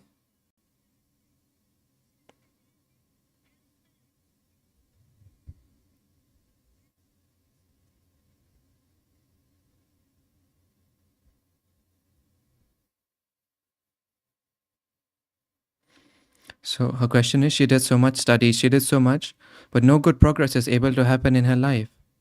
Until now, I'm not able to understand what you're saying either. Stand far away from her. Gurudev, her question is, she did a lot of studies, she did a lot in her life, a good job happened, but now that she saw, nothing has come into her hands. Like her life hasn't even started. She's feeling like this. Actually, meditation is the path for everything. The meditation makes humans balance, and a balanced person makes balanced efforts, and the results are balanced. Meditate regularly.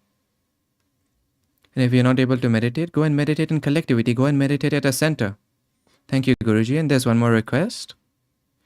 Guruji, there are many advocates and judges. I'm making a request to please host a Shivir from them. Host a Shivir. Forget about them. Look after yourself.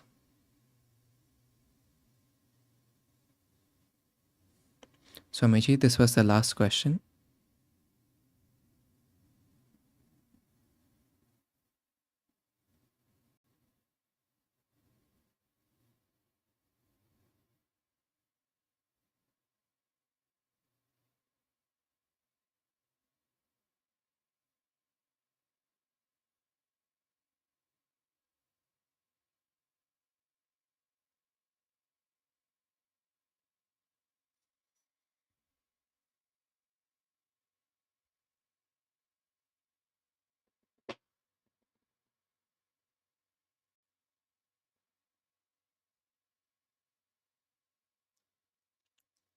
The translation has now come to an end.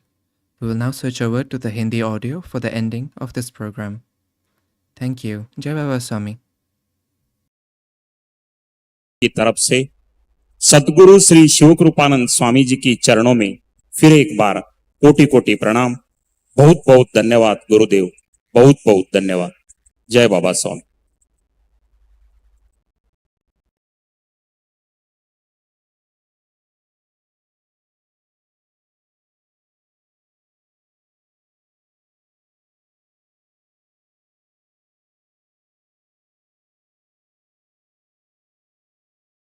जय बाबा स्वामी। अभी हम सभी शांति पाठ करेंगे और शांति पाठ के बाद सर्वप्रथम परम पूज्य गुरुदेव प्रस्थान करेंगे और उसके बाद ही हम आगे का संचालन के लिए अग्रसर होंगे। शांति पाठ करेंगे। ओम द्यो शांति अंतरिक्षं शांति पृथ्वी शांति रापः शांति रोषधय शांति वनस्पतयः शांति विश्वे देवा शांति ब्रह्म शांति सर्वगं शांति शांतिरेव शांति क्षमा शांतिरेधि। ओ शांति शांति शांति सर्वरिष्ट सुशांतिर्भवतु।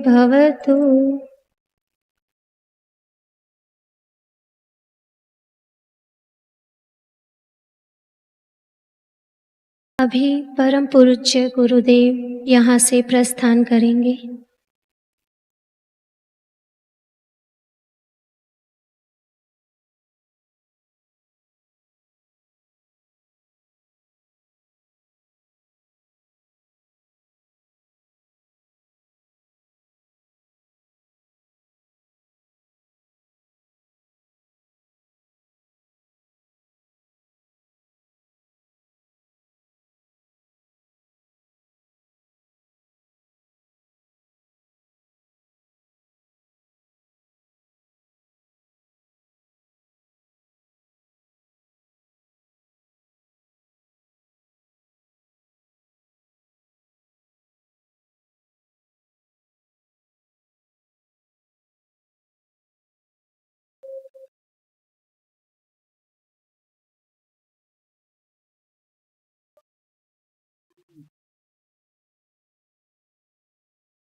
जय बाबा स्वामी। आप सभी से अनुरोध है, कृपया कुछ समय के लिए अपने स्थान पर बैठे रहें और पादुका नमन और भजन टीम के वॉलंटियर से अनुरोध है कि वे अपना स्थान लें। जय बाबा स्वामी सगळ्यांकडे नमळायची विनंती करतात। काय खिणा भितर हांगा पादुका नमनाच्या सुवाळ्याक सुरुवात जाता तो वेळपर्यंत सगळ्या साधकांनी कृपा करून आपल्या जाग्याचेर बसून रावचे। आमचे सगळे स्वयंसेवक तांकां जशें गायड करतले त्या प्रमाणे त्या लायनीन शिस्तीन येवन मौन व्रत धारण करून प्रत्येकान पादुका दर्शन घेवनच ह्या सभाघरांतल्यान भायर वचचें। भायर वतगीर हांगा प्रदर्शनी आसा, ताजोय बी कोणे जांकां जाय तांणी लाभ घेवचो। प्रत्येकान मौन धारण करचें, कारण गुरुदेवांच्या प्रस्थाना नंतर सूक्ष्म रुपानय गुरुदेवांचें चित्त हांगा आसा। सगळ्यांनी ताजो पूर्णतः मान राखचो, सगळ्यांनी शांतीन रावचें। परत एकदां सगळ्यां कडेन नमळायची विनंती करतात, कसलीच अडबड करची न्ही, हांगा शांतिकाय बाळगुची। आमचे मार्गदर्शक स्वयंसेवक जशें जशें डायरेक्शन दितात त्या प्रमाणे त्या लायनींतल्या एक एकट्यान उठून हांगा पादुका नमन जातगीर मागीरच ह्या सभाघरांतल्यान भायर वचचें। भायर प्रदर्शनीची मांडावळ केल्ली आसा। मधुचैतन्य, हिमालय का समर्पण ध्यान, स्वामीजींच्या सूक्ष्म शरीराचो फोटो अशें वेगवेगळे साहित्य प्रदर्शनीन मांडिल्लें आसा. प्रत्येकान तें साहित्य जांकां जांकां जाय तांणी ताजो अवश्य लाभ घेवचो. जय बाबा स्वामी. Guru Prasad volunteers gate number 1 पे पहुंचे. Guru Prasad volunteers gate number 1 पे पहुंचे. सद्गुरूंचो टेलिग्राम चॅनल आसा.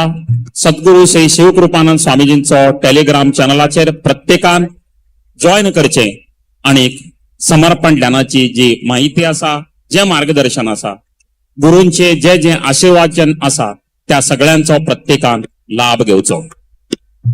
परत एकदा सगळ्या स्वयंसेवका लागीं आमी मागणी करतात, कसलीय झडबड करनासतना, मोठ्यान आवाज करनासतना प्रत्येकान फक्त खुणेन मार्गदर्शन करचें. जितले साधकांनी वगी रावपाची गरज आसा तितलो स्वयंसेवकांनी हांगा शांतिकाय बाळगोवपाची गरज आसा.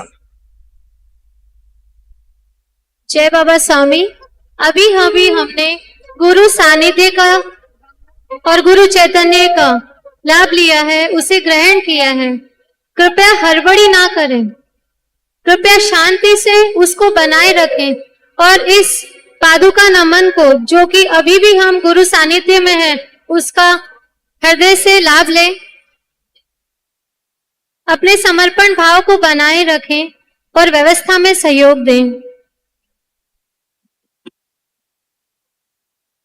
जय बाबा स्वामी. आमचे भजनाचे सगळे कलाकार हांगा माचयेर बशिल्ले आसात. कांय खिणा भितर हांगा भजनाक सुरवात जाता. सगळ्यांनी शांतिकाय मौन बाळगून हांगा स्वामीजींच्या प्रस्थानानंतर जे चैतन्य जाल्ले आसा ताज्या साथीन भजनी कलाकार त्या चैतन्याक आपल्या आवाजान भजनाची सुंदर अशा भजनाच्या रूपान जी स्वामीजींची भजनां आसात त्या भजनान हांगा चैतन्य तशेंच वावत रावतले ताजो सगळ्यांनी आस्वाद घेवचो. सगळ्या लागीं मागता जोरदार टाळ्यांनी आमी सगळ्या भजनी कलाकारांचे हांगा स्वागत करतात.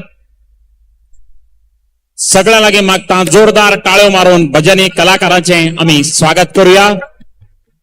आमच्या मदीं उपस्थित आसात गायक कलाकार खुशाली, राजेश भाई, बाय अलिशा,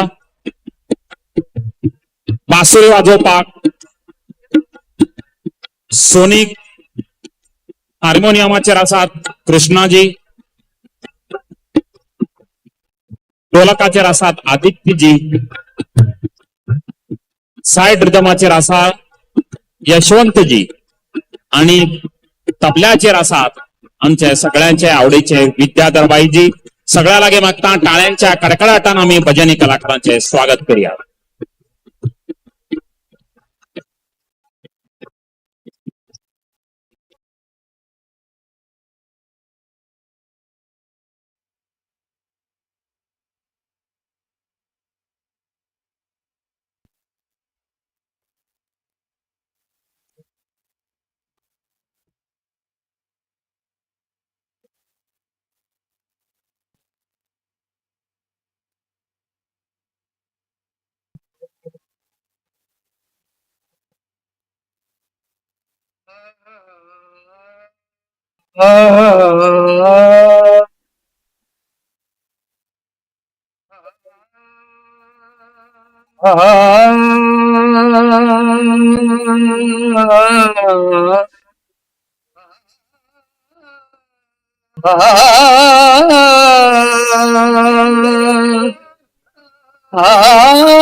ब्रह्मा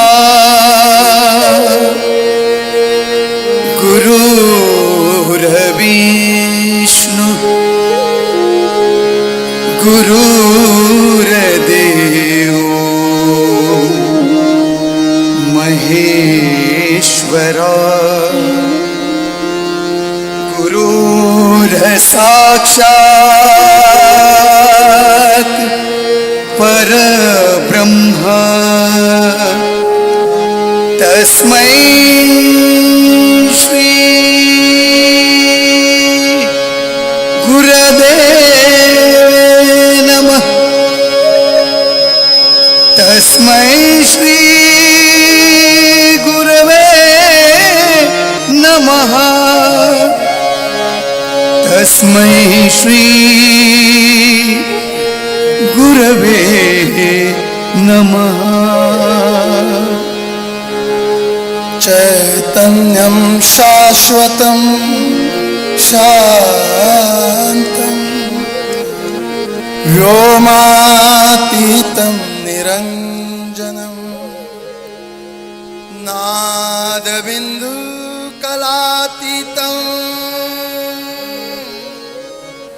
सद्गुरु सद्गुरु सद्गुरु तं नमामि। सद्गुरु तं नमामि।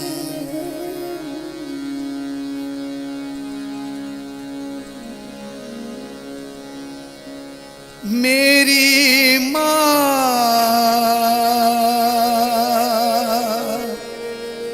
गुरु मैया गुरु मैया भाग्य हमारे तुम तक लाए आज जन्म के पुण्य कमाए। हमारे तुम तक आए आज जन्म के पुण्य कमाए। भाग्य हमारे तुम तक लाए आज जन्म के पुण्य कमाए। भाग्य हमारे